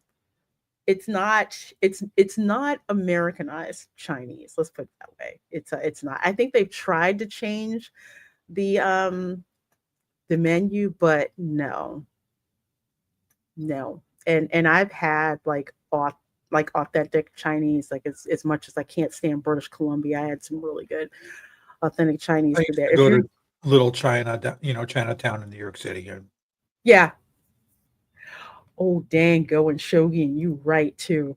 Panda Express is better than Nine Dragon. You're not lying. You're really not. I think the misfire that they made with 9 Dragons is that restaurant seems to be more Beijing cuisine than Cantonese. Because here in America, we're mostly used to Cantonese style Chinese cuisine because that's basically what came over. So that's the type of Chinese cuisine that we're used to. But 9 Dragons, yeah, I ate there and your girl was not impressed. I wasn't. I wasn't. So I'm like, skip that. There's a nice little quick service Chinese place that's over there in the China Pavilion. You can go there instead. So 9 Dragons is kind of like a last resort. It's nothing like the Chinese restaurants off property. I'm just saying. I'm just saying. It's it's better to eat off property than all you can eat buffet for Chinese buffet. And there are many. We got one near me called Chow's. That's a mix of barbecue and Southern barbecue and Chinese, and it's actually glorious buffet. Oh my gosh. Next time you come over, Lareina. They'd have to roll me out. I gotta try that. You'd like it. And it's not very expensive either. Oh, that's good. Let's see, I haven't had good Chinese food outside of San Francisco, which has gone downhill after COVID, or NYC, so I just skip it. You're right about Vancouver. Yeah, I had really good Chinese food in Vancouver. I just didn't want to eat the octopus. So I just ate around it. But the baby octopus was staring at me, you know. Avers Carmageddon says Cantonese American Chinese fusion is what we're used to from Hong Kong and other parts of China. Yes, that's something that I noticed when I ate Nine Dragons. I'm just like, why does none of this look familiar at all? Like it just didn't. And then I found out why. I go to a Cantonese Chinese restaurant and it's just like, give me three of everything. Because it's so good. Shanghainese does soupy stuff mostly, which is good in winter. But yeah, skip Nine Dragons, go to Panda Express, or better yet, again, go to one of those really, really big Chinese barbecue style. To show you how ubiquitous Chinese food is in the US, even Palatka has a barbecue Chinese buffet restaurant, okay? And it's expected, all right? That's where all the church folks go to. They go there. Rose and Crown Dining Room. I'm not a fan of British food, but I have heard that The fish and chips are good. it's pretty good. Long as you got good fish and chips, I can hang with British food. That's all right. I can do with that. Fish and chips and trifle and scones. I can do that. So Rose and Crown, that's definitely recommended. If you can't do Rose and Crown, definitely do Harry Ramsden's fish and chips. They're not called Harry Ramsden's, but it actually is Harry Ramsden's fish and chips. My family, we used to get the fish and chips and then go over to the UK pavilion on the back and wait for Father Christmas to come out. Great memories. It's awesome. Go and do that. It's true though. You know how I knew that restaurant was good? Because my uncle, who was like Lincoln Osiris from Tropic Thunder, all he could talk about was the Chinese all you can eat restaurant. Yeah, that's how I knew. Oh Lord, don't talk about Bunnell.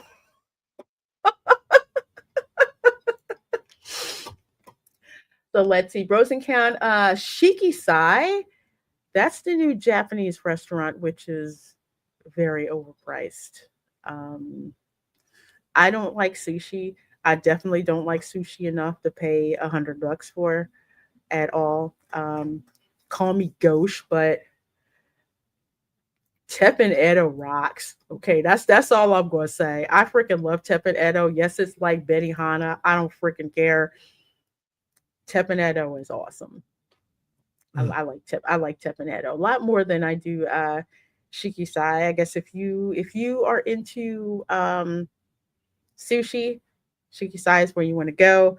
But if you're like me and I like dinner and a show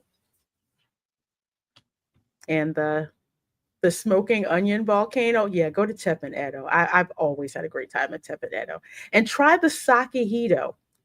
It's a mojito made with sake. That's some good stuff. I'm just saying. Here's my sister. I'm sorry I missed your call. I'm trying to get Lareina to like sushi. I'm not eating it. I, I'm not. I bet I can get you to try a piece that you'd love. I'll take you up on that bet because I do not like sushi. I There's a don't. place close to me. I'll go get one roll, bring it to the house, and then I'll have you do a blind taste test, and you tell me if you like it or not. I don't like wet seaweed. I It's like not my wet. seaweed dry.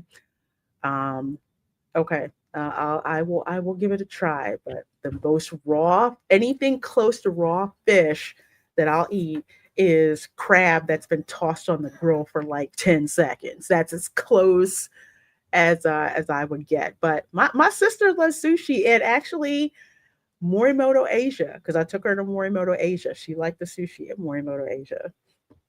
Yeah, it was I beautiful. got Linda to try this. She liked it. I She's just kind of wouldn't eat. picky on what sushi she eats, and you'll like it. I'll talk about Bunnell, Florida tomorrow. Only if I'm talking about speed traps. Don't speed when you're going from I-4 or Route 100 through Bunnell. I'm just saying. Well, the super speeder law now, just don't speed at all. It's not worth it. Texting is always fun. If you don't have fun sitting in front of a griddle while a dude sets foot on the fire, you need to search inward. Yeah, Tepaneto is amazing. We always had a good time with that one. Fatty tuna, spicy tuna, or yellowtail is amazing. I can't. I can't. I just yeah. I like my seafood cooked. Crab is as close to raw as I will get, because it's sweet. But nah, I can't. I can't do that. I can't do that. Teppan is always fun. If you don't enjoy sitting in front of a griddle while a dude sets foot on fire, search it. Exactly. When he turns on that grill and you hear it fire up, it's like, oh yeah, it's on. We are for a good time. And also, I love asking for chopsticks because they don't give them to you by default, and I always get the kind of, oh, okay. I'm like, yeah, use chopsticks. Don't eat like a heathen. Get some chopsticks. I love Morimoto. He's such a sweet guy. He jumped If in you and want to prepped see, cleaves at a special event. you want to see somebody mess up using chopsticks, Mm-hmm. me. Really? And I can do fine motor skill stuff. I just can't. I suck at it. I should have known something was up with my ancestry when Camera Girl, at the age of 2, used chopsticks. I mean, people were just like stunned. I'm like, yeah, I don't know where she gets it from. I'm like, I don't know. Yet I'm sitting at the same time. I'm so used to using chopsticks. It's like weird. But Lareina, yeah. off the subject, I have a question. Isn't Mhm. snorting one of your mods? Is it who? Snort? Snortopoopus? Yeah, what happened? I don't know. Let me fix that. I don't know what the I know I didn't do it. I know I didn't do it. Dude's been like a mod for like That just totally ages. threw me off. That is weird. That happened to somebody else too. And I don't know who it was. It was not me. Once I set mods, I don't mess with it. So shame on you, YouTube. Morimoto is a real chef. He cares about the food, not the celebrity of it all. Morimoto is the reason I got hooked on soy ramen and making it myself. I call it bootleg ramen. That's what I nicknamed it. Because it's not like the standard involved steps that you would use to make ramen. I don't like tonkatsu ramen. I don't like pork ramen. It's okay, but shoyu ramen, I was like, I gotta create this at home. Soy-based ramen. It is so freaking good. Oh my gosh, it makes you amazing. So yeah, that's Spice Road Table. That's a good one. That's the Moroccan restaurant. I've ate there. It's wonderful, especially when you can get the Moroccan tea. And then at least like pour it. I like the Spice Road lamb, the lamb popsicles they had. Oh my God. It's so delicious. There's so much stuff there that I love. The Spice Road Table, it's really good. And it's only $60. So you can definitely get your money's worth at the Spice Road Table. And there's nice outside seating for the fireworks, but yeah, it's I love that. I love that when we were outside seating for fireworks. Me and Linda would go there constantly. Mm-hmm.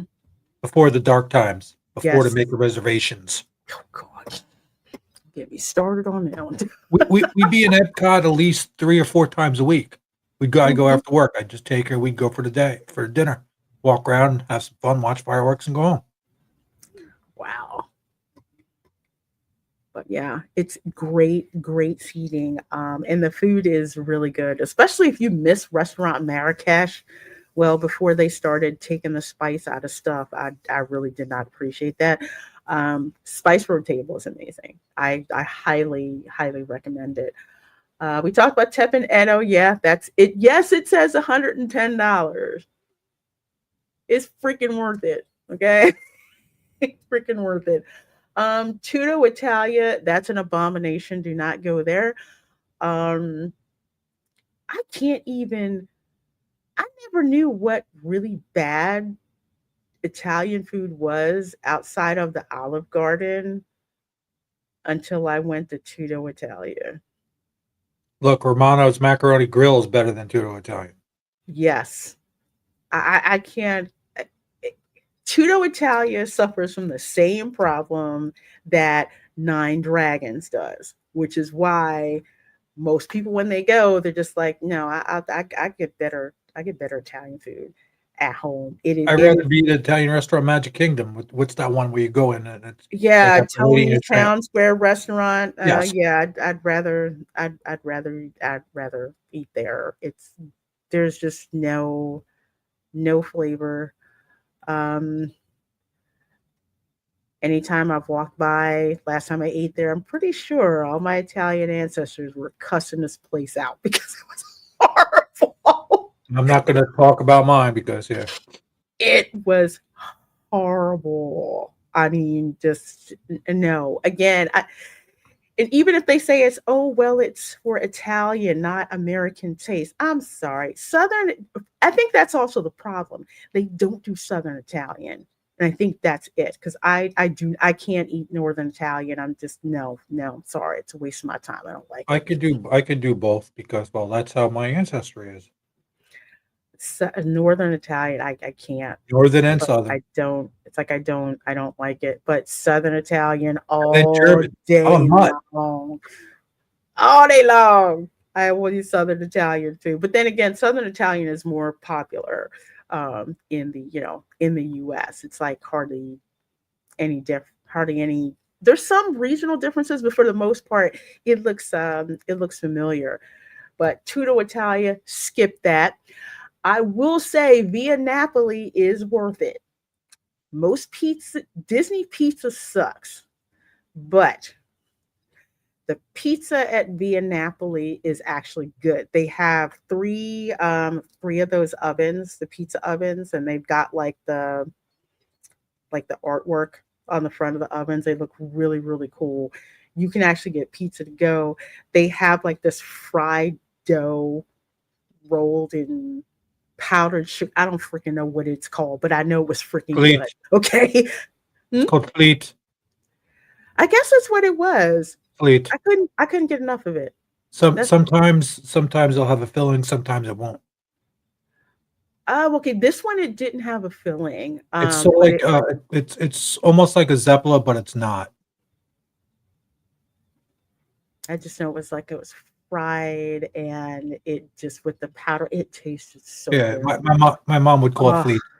Fleet. Well, it was delicious. I enjoyed eating at Via Napoli so much. Usually, if you cannot get a seating at Via Napoli, but everything's open at Tutto Italia, that tells you I do not like Tutto Italia.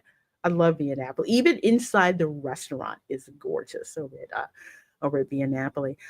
Abra says, I always liked shoyu and miso ramen before I grew to like tonkotsu ramen. Yeah, miso ramen, yeah, not really a fan of. Tonkotsu ramen, I will take that in a pinch, but shoyu ramen, man. Even when I make a bootleg version at home, it's so delicious. I wish Morimoto would bring it back at his restaurant. Did you see Beer Guy's message to you there? Morimoto is doing a monthly special. No, I didn't see that. For a whole year to celebrate 10 years at the spring. We didn't even look at the menu when we were there last time. Menu. Get the Thai iced tea. I'm gonna tell you right now. You got to get Thai iced tea. I used to get a coffee at work at a place on center. It was called a tie wall. Talk about caffeine overload. It was glorious. Considering how much you're spending to get in the park, might as well splurge and max that card out. Yeah, but be judicious about where you spend it. Here's the thing. They have the dining packages, but they are used to fill up certain reservations. Usually people aren't there for breakfast between at 10 and 12, lunch between 2, dinner between 2 and 5. People aren't usually there. So they use these to fill up those spots. So you have to pay attention to which restaurants are available because the good ones will sell out. Like Via Napoli will sell out. Tep and Edo, mainly due to price, not because of quality. Probably the close to the last ones to sell out. Tutto Italia, they'll always have spaces. Spice Road Table will sell out. Rose and Crown will sell out. Crazily enough, Cellier will actually sell out. I don't get it. Hacienda de San Angel may have some. Creperie de Paris that never sells out. Well, that place that sells out and you don't know why, they're probably Kimmel fans. Bad taste. Bad taste. There's also a same-day walk-up option at the Regal Eagle Smokehouse. I have never seen it, so it's day of. So if you're interested in this, as soon as you get to the park that day, find out if there's any walk-up option available over at the Regal Eagle, and that's same day, $41. I heard the foods is pretty good. I haven't tried Regal Eagle myself, but I've heard really good things. No way real Italian food would run circles around their excuses. I don't know who's running Via Napoli, but they need to go back to Napoli. All right. Via Napoli Tutto Italia. Excuse me, I'm sorry. Shame on me. Yeah, Tutto Italia is horrible. Horrible. Yes, Via Napoli is very good. Very good. Very good. I once had an Italian chef scream 2 inches from my face because I didn't add enough salt to the pasta water. He tasted my uni pasta, then the water, then I was cooked. Real Italians don't play. No. I can tell you right now, that's so true. They do not. My mom screamed at me for doing the same thing. I didn't do it right when I was a kid. They don't I had to play. learn. Tell you, they don't. They would get along with Creole chefs in New Orleans. Actually, one of the best Italian restaurants I went to was in New Orleans. Crawfish ravioli. Ooh. Holy smokes! I mean, I tell this story. I have to because I was in England and I went to an Italian restaurant. And I'm like, shrimp scampi. Okay, this is going to be great. I'm going to get some nice big prawns in there with the angel hair pasta. And they bring it to me, and it was like baked shrimp. They were like this tiny. I was so pissed off. I've been looking like that is not No. the kind. That is not the kind of shrimp scampi that you would get, say, in New Orleans or down south, or even in the US in general. We're used to big fat shrimp in it. Yeah, I was like, what the heck is but yeah, I didn't find out till a couple years ago that you had to put salt in the water you boil the pasta in. That it's supposed to be salty. You didn't know that? I didn't know that for years. I learned it at 10 because my mom screamed at me when she was teaching it. She goes, "You didn't put enough salt in." I go, "What do you mean salt?" Yeah, I never got the end of that. Well, we didn't have at home. We never really made Italian food because my father would complain that Italian food upset his stomach, although he'd eat a whole bunch of other crap. But you want to know the funny thing? Guess which part of my family the Italian ancestry comes from? Don't know. My dad's side of the family. Oh boy. So I didn't know at all that that's what you had to do until maybe 5 years ago. And I'm watching a a cooking show on the Food Network with Chef Ann Burrell. R.I.P. my dear. She's like, yeah, you have to make the water salty like the ocean. I'm like, really? And then I tried that. I'm like, oh my gosh, I cannot freaking believe I've been subjected to boiling pasta and water with no salt. Yeah. Yeah. Yeah. There's a couple of brothers who approve, disapprove Italian dishes on YouTube. Forget their name now, but the word lion was part of the channel name. I've seen their shorts from time to time. Yeah, I'm gonna have to review like some of those dishes, like European dishes, and critique them, see which ones I like. Yeah, I'm gonna have to do that one day. It's kind of funny. But yeah, that's the candlelight processional packages. So they go on sale, what do we say, October 14th. You need a credit card guarantee. That's just a guarantee that you show up. If you don't, they charge you $10, I think, per person for the fee. So, one, find out who it is, which narrator you want to see, and two, lock in that dining package if you want a guarantee of seeing them. And especially if you want to see Gary Sinise, that one's going to go really, really, really fast. And then Ralph Macchio. And then I guess the Fonz. I don't know, but probably what's going to happen. Gosh, we kind of went a little over, but that's okay. That's okay.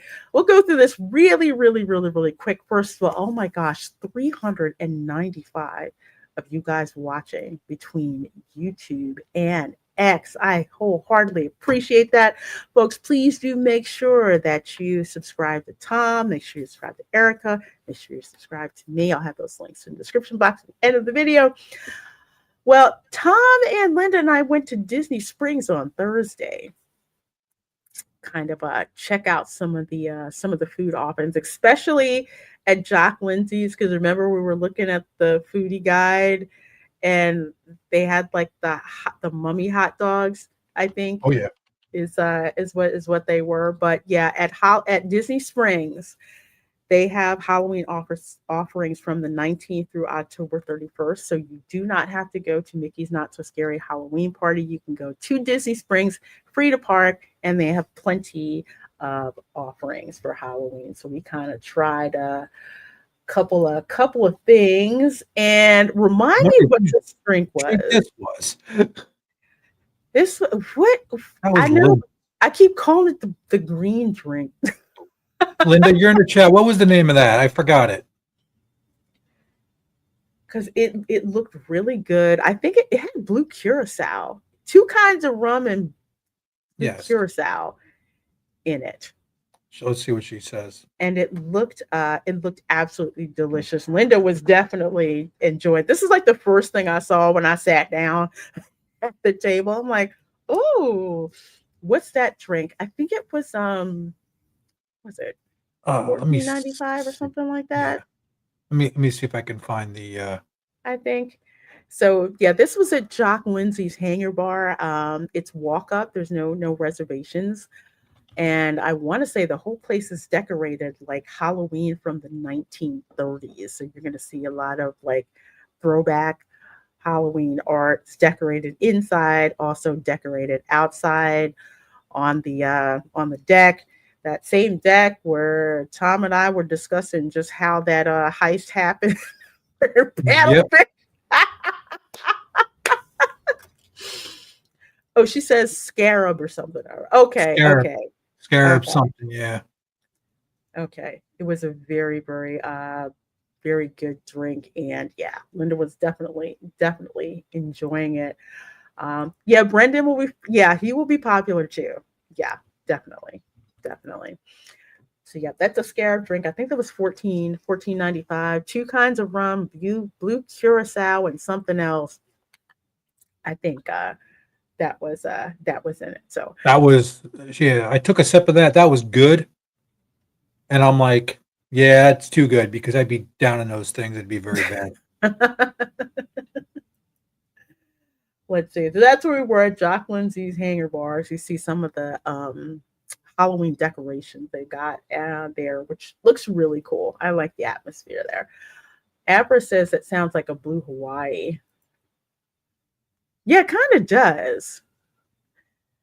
The There's something presentation was great, else. though. Which one? Presentation of everything was great. Yes, it was. It She was had pineapple in it too. That thing, pineapple. Okay. yeah. The Oh sausages. yeah. Speaking the of drink- presentation, what happened when we got this stuff? yeah, you take the lid off that coffin and it screams. Yes. Screamed like a Coolest mummy. coolest thing ever. They bring it out. It's like a casket. Because I'm like, what the heck is this thing?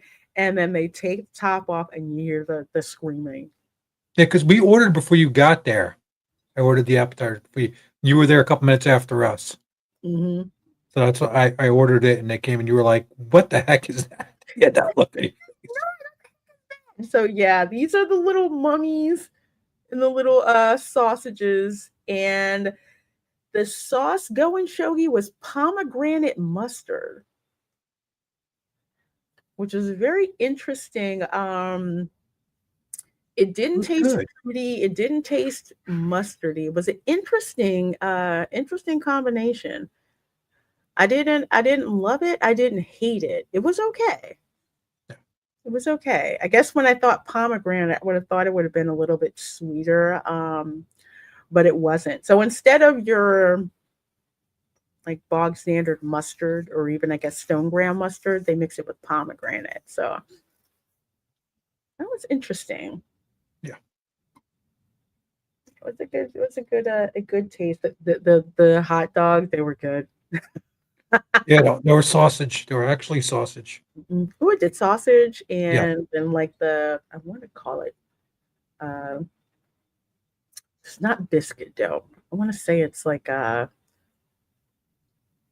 like the dough you'd use in a pie crust. Yeah, it was kind of. It wasn't. Didn't fall apart like biscuit though. Yeah. That makes sense. The sweet and tannic qualities of pomegranate would balance out the acid and spice of mustard. Yeah, it was very interesting. I would want to try it at home actually to see how that would work. But that was good. This was my favorite. This is the one I told my sister she has to make at home with my nieces and nephews. So you've got let's see, hot Nashville honey fried chicken tender. She got that.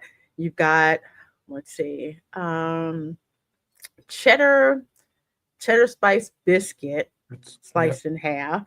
Then you've got like a dill pickle tongue, usually to the side. That's why it looks kind of like that. And then you've got a slice of provolone cheese, kind of snipped out. So it looks like teeth. And yeah, 2 queen olives on the top for eyes. I love pimento stuffed green olives. I grew up eating Yeah, we gave you all the olives. Yeah, they gave me all the olives. I don't like black olives. I don't like those, but I love Spanish queen olives. The queen olives are way bigger than like the little tiny cocktail ones. So these were very, very good. Some spice. It was good. It was good. And just hilarious seeing the presentation of these. But I've actually seen these somewhat before at Mickey's Not So Scary Halloween Party. Okay. But I didn't get a chance to try. I think it was a burger. It was a burger that looked like this. So this is with biscuits. So it's something very easy that you could do at home if you were so inclined to do so. So yeah, that was good. I love that. Then we went over to Gideon's. We went over to Gideon's. Just to remind people, when you go to Gideon's, every month there's a new card. So it's got the menu on the back, and then it's got the artwork on the front. I will tell you, the artwork is collectible. People actually sell them on YouTube. They're kind of like one of a kind. They have a certain run and then they're done. Nice heavy stock. So it's not like a flimsy menu. that they give you. So it's nice they give you like this little collectible card. So that's due for this month. I don't know who they're going to have for October. So I'm looking forward to that. But for this month, we've got like Maximilian Wisenwell. And I forget the artist who does this, but the art's amazing. My wonderful neighbor next door, when I told her we went to Gideon's, her Mhm. first thing was, "How did you get in?" The lines are usually crazy. I was dying. I'm like, "We stood in line for 5 minutes."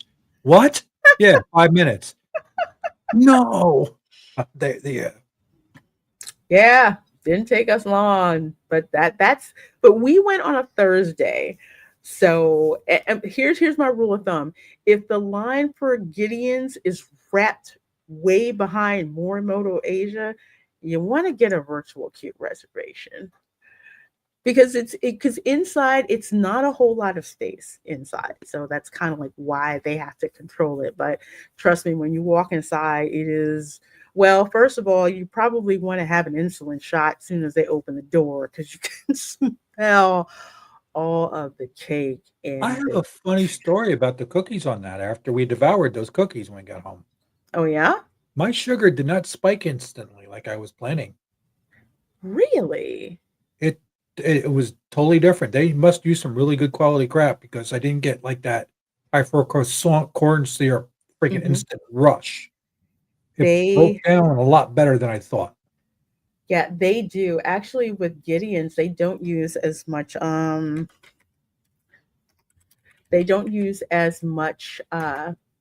sugar in their buttercream, which is they said that's why you try to put it in the refrigerator as soon as you get home because it breaks down faster. So I had the pumpkin bread with chocolate. How's good. But I had that coffee one. The coffee cake cookie. the coffee cake one.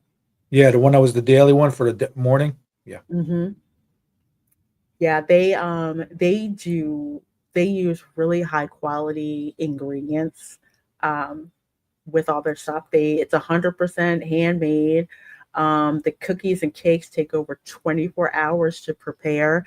Some of them do sell out, especially the limited edition, and you're limited to 6 cookies of like each flavor of any flavor. You're limited to 6, and if it's a limited edition, I think you're limited to 2 because You they know, do I only want to bought sell one out. for me and Linda each, and I regret it.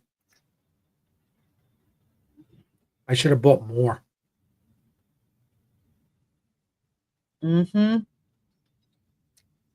Cookie pre-order page. Yeah, That's a well, bad it's thing to definitely show me. it's not in Disney Springs.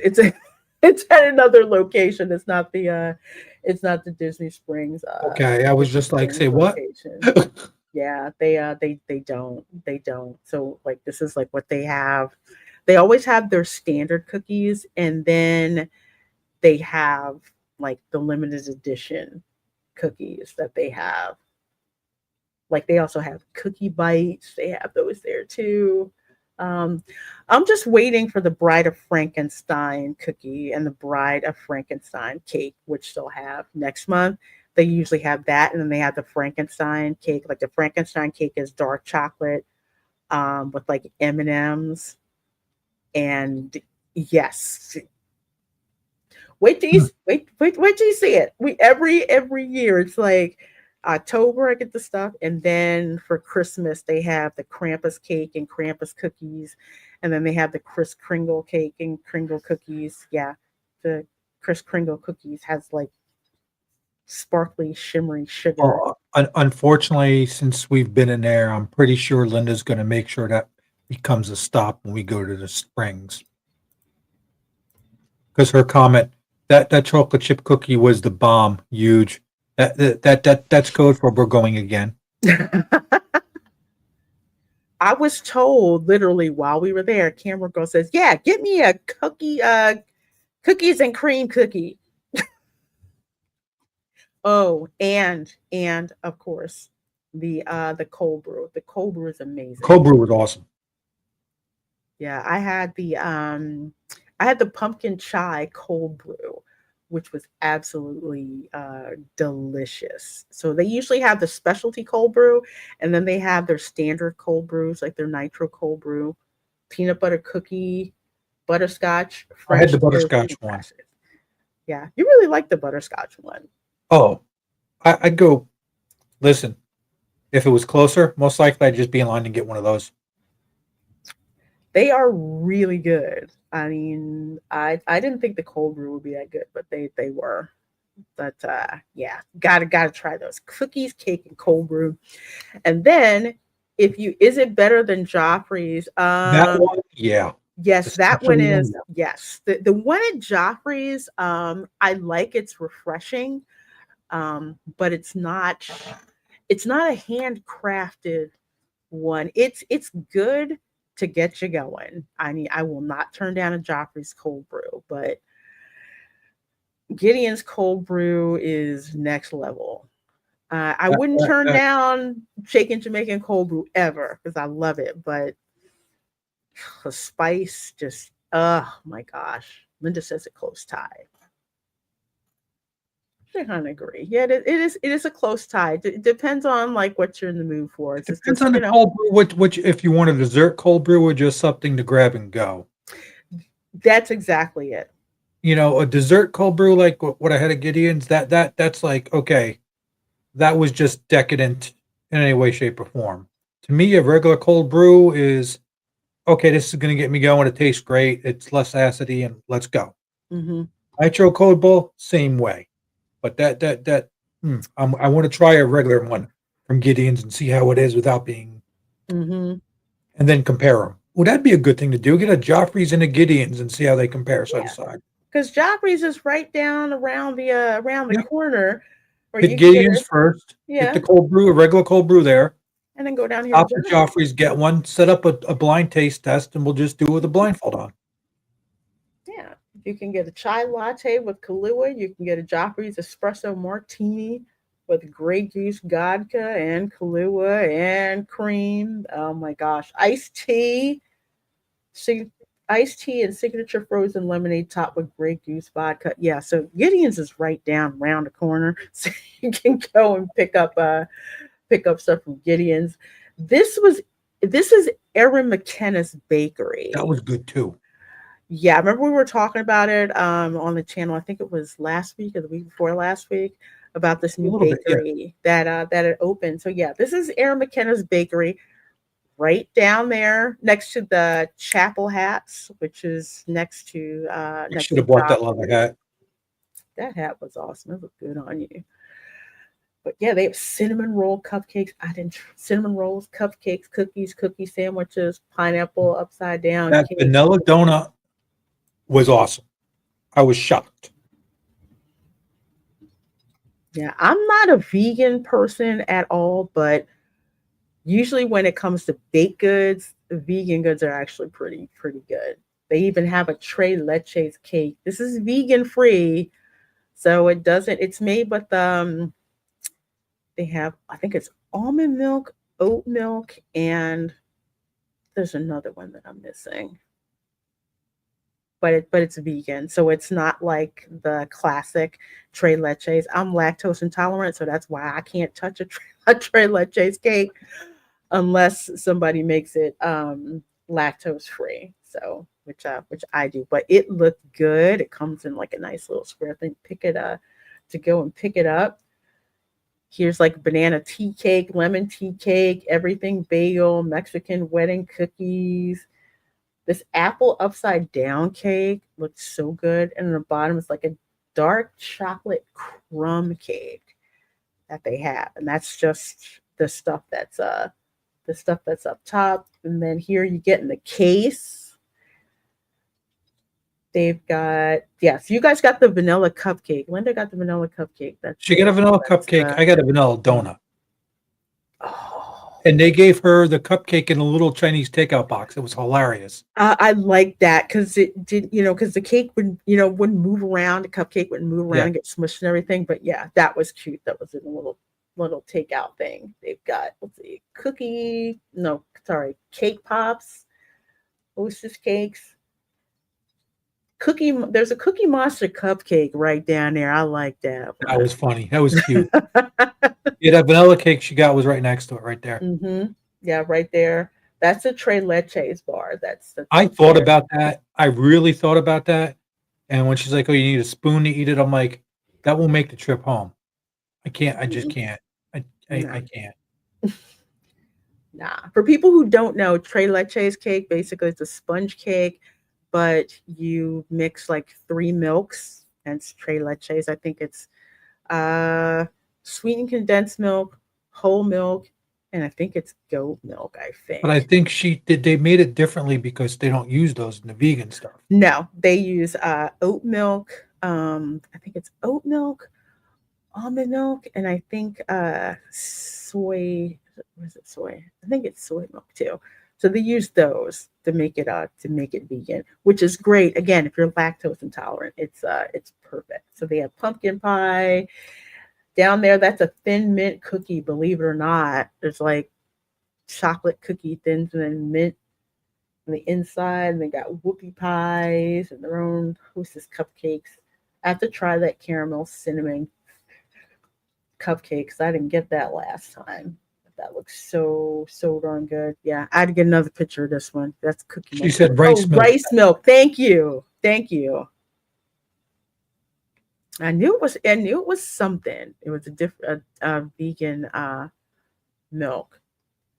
Somebody says oat milk, oat milk, almond milk, and rice milk.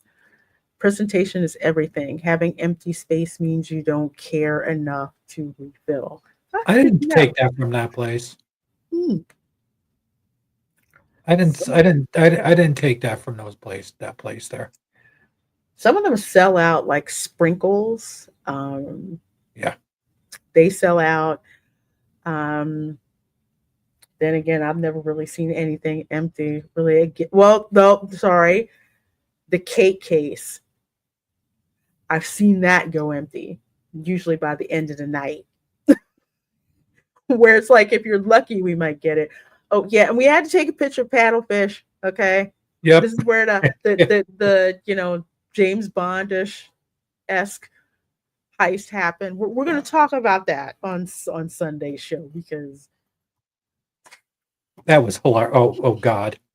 it's so funny. We're walking around looking like, how did they get up out of the water? What side? We're looking at stuff, and there's a poor guy there by like reservation. I'm going to walk up to him and go, "Excuse me, do you have scuba gear?" I didn't want to get arrested. It was just so funny. We're gonna talk about that. This is the Wonder Made marshmallows. So they're homemade marshmallows, and not just any kind of marshmallow, but boozy marshmallows. Did we buy some to bring home? Yes, we did. How long did they last? They're going to last until November. Oh. But they're not good. They're not going to last until the end of next month when my brother gets here. So it depends on which way. How long do you mean they'll last? Mm-hmm. Well, they have really, really good flavors in there. Oh my gosh. Between key lime pie to bourbon to snickerdoodle, pumpkin pie, fireball. Yes, as in whiskey, fireball. Did you see they offered like a Rice Krispie sandwich marshmallow type thing? Like a Rice Krispie treat sandwich. Yeah. Linda got an email from them with that on there because of the receipt saying, "Hey, come in and try this stuff." She showed it to me. I'm like, "Well, damn it. I'm going to have to go back again. This is like entrapment. I'm not liking it." Well, I am, but I'm not. Well, I got they give you samples. So I got one that was sealed up in a bag. I had my Invisalign in, so I couldn't eat it then. They're really good. If you have Did you never try it? had, yeah, I did. It's delicious. It's kind of like I didn't have homemade marshmallows until I got them from the Easter hut over at the Grand Floridian that they would have for Easter, and they had this box of homemade marshmallows. They were so freaking good. So yeah, these are handmade too. So little kiosk. Past when you're headed towards Raglan Road, actually. Yeah. Down towards that way. Really, really good stuff. It's definitely different if you want to get something that's off the beaten path for like desserts at a party Mm-hmm. or, and people over. It's something that's different, which is cool. Mm-hmm. Yeah. So delicious. Oh my gosh. So that's definitely one to check out. Yep, see? Boozy marshmallows. That'll make people stop. That's what made me want to go look. Who you Mhm. kidding? Bourbon. Oh, I love bourbon. Oh, you got 15% off the next visit? Oh, nice. Nice. I look at bourbon, which reminds me I have to make my maple bourbon meatballs. Instead of breadcrumbs, I use cornbread instead. Oh, really? Yeah, use that instead. And then bourbon, brown sugar, glaze. Just kind of simmers in. Yeah, it's really good. One day I had a bottle of wild turkey sitting around. I wanted to do something with it. So I made You didn't drink it? No, I didn't. Here's the thing. I don't really drink that stuff. I use it to like cook with. So I made bourbon spice cupcakes where I had bourbon in the cake, in the cupcakes, and in the icing as well. And I made the bourbon meatballs too. Yeah, I just get like top shelf liquor and then save it. Then if I want to make something, I'm going to then keep I'll you use away it. from my Angel's Envy whiskey then. Mm-hmm. Yeah. And any Kraken or Sailor Jerry's. But I need both of them actually in my life. But this is over by the Lego store, so we had to go That thing is by cool. the Lego store. That was really cool. And then we had the light up pumpkin. This will set you back. I think what was it, $80? I think. She posted it. Sorry. Oh yeah, they said they had Rice Krispie treat sandwiches with chocolate. I didn't see any of those. Oh, okay. That was the boozy place. Okay. Yeah, they have these, so they're there, not really Yeah, I can't selling believe they all were on that sale. great. Yeah, these are on sale. Last year, these were like $100. They came back at $100. Uh, but I haven't seen them drop like this early. So I think the thrill is gone when it comes to these. Yes, Mr. Milk Toast, $80. It was $80 for this light up Mickey pumpkin from Disney. Um, you can actually get a bootleg version. Go to Walmart, and they have the light up wreaths here, $75. So they were not exactly flying off the shelves, They as showed you me can 40. understand. Yeah, it's nothing that's worth 75, and you could actually make your. I mean, Erica did. You could actually make your own of one like this, even bigger, and a cheap and cheaper. You can actually do that. But for some folks, they don't want to do that. They want to buy it right off the shelf. And speaking of things right off the shelf, I need to have this. It's pretty obvious Disney merchandising. Looked at the I stuff would have from the laughed if you Super would have popped Nintendo that on your store. head and walked around with it. I want this. I do, because it's Orange Bird, so I have to have that. So yeah, they have the Orange Bird, and they've got Hey Hey the chicken. Um, I why should they have did bought one for each of you and had you and Linda walk around with that because I would have been cracking up the rest of the day. I definitely walk around I with the think Linda would have beat me Orange with Bird it, one. but that's a different And beat you story. with it. Which reminds me, I got to put batteries in the Hey Hey plush that I have. You like squeeze its hand and it screams just like in the Moana cartoon. It's freaking hilarious. I love it. It's such an obnoxious toy. That was cool. Yeah, this one is I think was it 70? I think it was $70, but $70. lights up. You can't really get this anywhere else. So Haunted Mansion merchandise sells. It does not really sit around at all. So folks are starting early to pick this stuff up. So they have that with all the hitchhiking ghosts in the Dune buggy. They have the Ghost Host Lounge Fly. It is $90. I love the design, but I would not pay $90 for it. It's really small. Did you get a picture of the bigger one? I didn't. I've shown it on the live stream before. The Loungefly backpack that says "Welcome, Foolish Mortals." That was actually and a it's nice size. textured.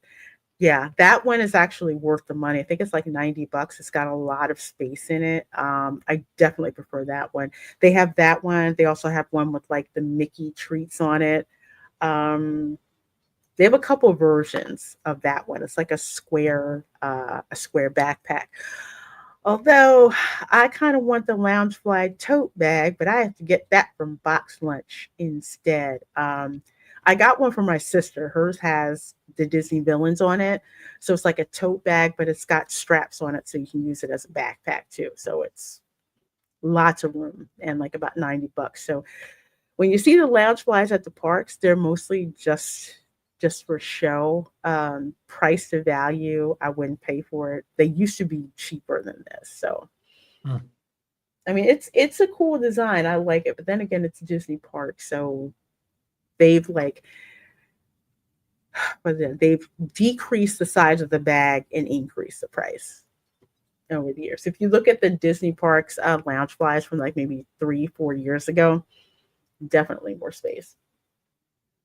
And of course, they have the new ears. These are kind of cool. I would actually get these. Those were nice. Yeah, these are kind of cool. I like the idea. There's a little bat that's there. So they have those. They have the Haunted Mansion Crocs. Ugly. I think Erica has these. Ugly. I think she got the Crocs. Yeah, I think she got the Crocs. So yeah, they have the Crocs there. They even got Mickey Pumpkin Crocs too. I think those are the ones she said she got. I remember she said. Oh, something. the Mickey Crocs instead of the Yes. the Mickey Pumpkin ones. Okay, you know what? I think you're right. Yeah, so you get that. Of course, they have the Halloween merch. That's that's out there. Even though the merch is at the parks, remember, you can get Disney Halloween merch from Target. You can get it from Walmart. And you can also get it from Lowe's. And I will warn you, Lowe's. And you can get it from a printer too. From where? A 3D printer. 3D printer. Yeah, you can get it that way too. Yeah. So this is mostly for people who want to grab stuff from the parks. It's Halloween related, but value per dollar.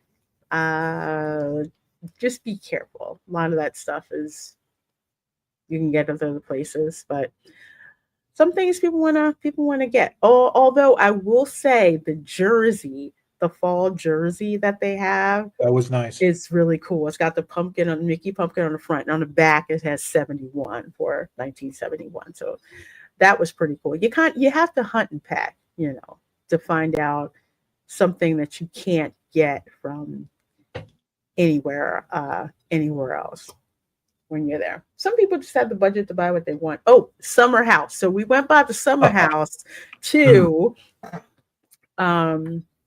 And yeah, I went to their coffee bar. So yeah, crispy chocolate chip. I'd never seen a cookie like this ever. It's called Summer House Cookie Bar. The cookie bar at Summer House, and it's addictive. Yeah. Oh, this is nuts. It was. I had a brown sugar. Was it brown sugar Rice Krispie treat? I forgot. Brown butter. Ooh. Brown butter Rice Krispie treat. That's right, you did. Brown. Yeah, I was like, what the heck is that? And you're like, you got to see this. You have got to see this. And I'm like, wow. And it was absolutely delicious. Oh, absolutely delicious. Looks so good. They had lemon ones. They had apple oatmeal ones. Of course, so you see the Rice Krispie treats up there on the back. Okay, when you look, the one I got is the one to the right. This one? Like it's Don't right in the wait. center. Go over to Okay. the left. Yeah, Oh, it's I'm weird. It's using weird. cursor. Yeah. But They look so good. It smells so good in there. All these cookies and FYI, you can get ice water from there. It's really nice. They put in a cup with a lid on it, so you can get ice. You can get and it's ice not a water. paper straw. Yeah, I love that because paper And straws. by the way, they also have cold brew there. That's not bad. Hmm. And they have nitro cold brew also. Spirit of Halloween has dynamite merch this year. I still have to go there. Haven't gone there yet. I want to go to the one on International Drive, the one that looks like a zombie took over the New York subway. Okay. Yeah, I need to go there. I keep forgetting about that one. More affordable at Target, Walmart, Lowe's, Five Below, and Daiso. Yes, yes, you got to check it out. How do you like that presentation, Shogi? It's so many cookies, so many cookies. And well, and ignore this one because I saw it and I'm like, oh, I like those in the back. Sunglass Hut. The lady had the nerve to tell me, oh yeah, it's Chanel and they're over there. I'm like, daggone it, me and my That was expensive hilarious. You and Linda are looking like, ooh. I'm like, I want it. It's so cool. I'm like Chanel. Yeah, okay. Nah, don't wanna mess with that. But yeah, me and Linda, we went to go look at the Chanel frames anyway, because daggone it, we just had to. She's like, I like the color. I'm like, you ain't gonna like the price tag. No whatsoever. Well, folks, as always, it's been an awesome show. Thank you guys for hanging out with us. Hope you enjoyed it. Hope you had fun. Tom, what do you have going on and where? Well, tomorrow I'll be hanging out with you again. Yep, that's right. I'm not sure if Ron's going to have a show or not. I got to find out. That might be for yours, or I do not know. So between Ron's show, your show, maybe show up on Dad Man's, and been making some kind of random appearances on Pro Show with Lauren and Connor and some stuff. And I'm working on stuff in the background still. I've been slacking. Oh, okay. Yeah, you're doing great. You're doing great, folks. Over $500 for those turquoise ones I liked, and that's without lenses. That's true. Yeah, I turned it over, and we're like, okay, I'm gonna put it back. But you know what? They know you. They can tell when you walk in exactly where to steer you, brand wise. And I hate it because they always get me the expensive stuff.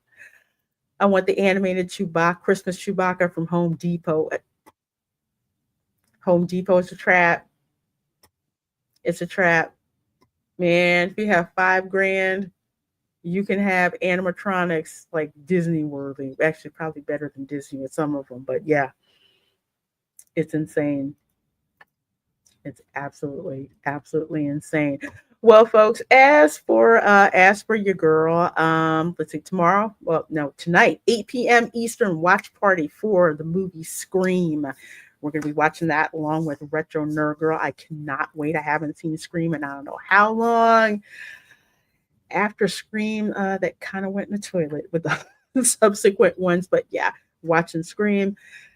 Sunday, 8 p.m. Eastern. Welcome to Florida. It's Florida Man, the Disney Guest Edition. So many things that Disney guests do at the parks. We've got our favorite body cam video as well. And of course, we will be talking about the paddlefish restaurant heist at Disney Springs. So yeah, it's going to be. I can't wait for this. It's going to be an absolutely packed show. And of course, Tuesday, Spice Lounge, we are going to be talking about everybody jumping on the Jimmy Kimmel bandwagon. Why? Because they want to shame you guys into being happy he got suspended. And they think you have short memories, So we're going to talk about that because there's a reason all of these celebrities that time forgot have come sneaking out of the woodwork to wave their hands and and scream. So we're going to make them remember we haven't forgot the nonsense that they've tried to do since 2020. We didn't forget that. So we're going to talk about that. That's true. That's true before that, but 2020, that's definitely the big boom flashpoint where they lost their freaking minds. And it's like, oh no, we can't never let these people run rampant again, you know. So yes, please do hit that like button. I appreciate it. Appreciate it. Thank you so much. So much. You're welcome. Shame it doesn't work when we don't care about them. No, our give a damn is several quarts low. Try non-existent, but we're going to talk about that on Tuesday. So you guys are absolutely amazing. Thank you so much for being here. I should have the link for Kevin Zavala's family's GoFundMe for to help out with the family's funeral expenses. And usually it isn't just the funeral, there's usually other things as well. So I'll put that link in the description box of the video, and I will also retweet it out on X as well. And you know, if you can't donate, please do raise awareness about the GoFundMe. It is official. It is legit. It won't bring back their family member, but it will give them some, you know, some peace and some ways to handle some practical expenses. So you guys are awesome. Thank you so much. We will see you next time. Good morning, good evening, good afternoon, wherever you are. We'll see you next time. Bye.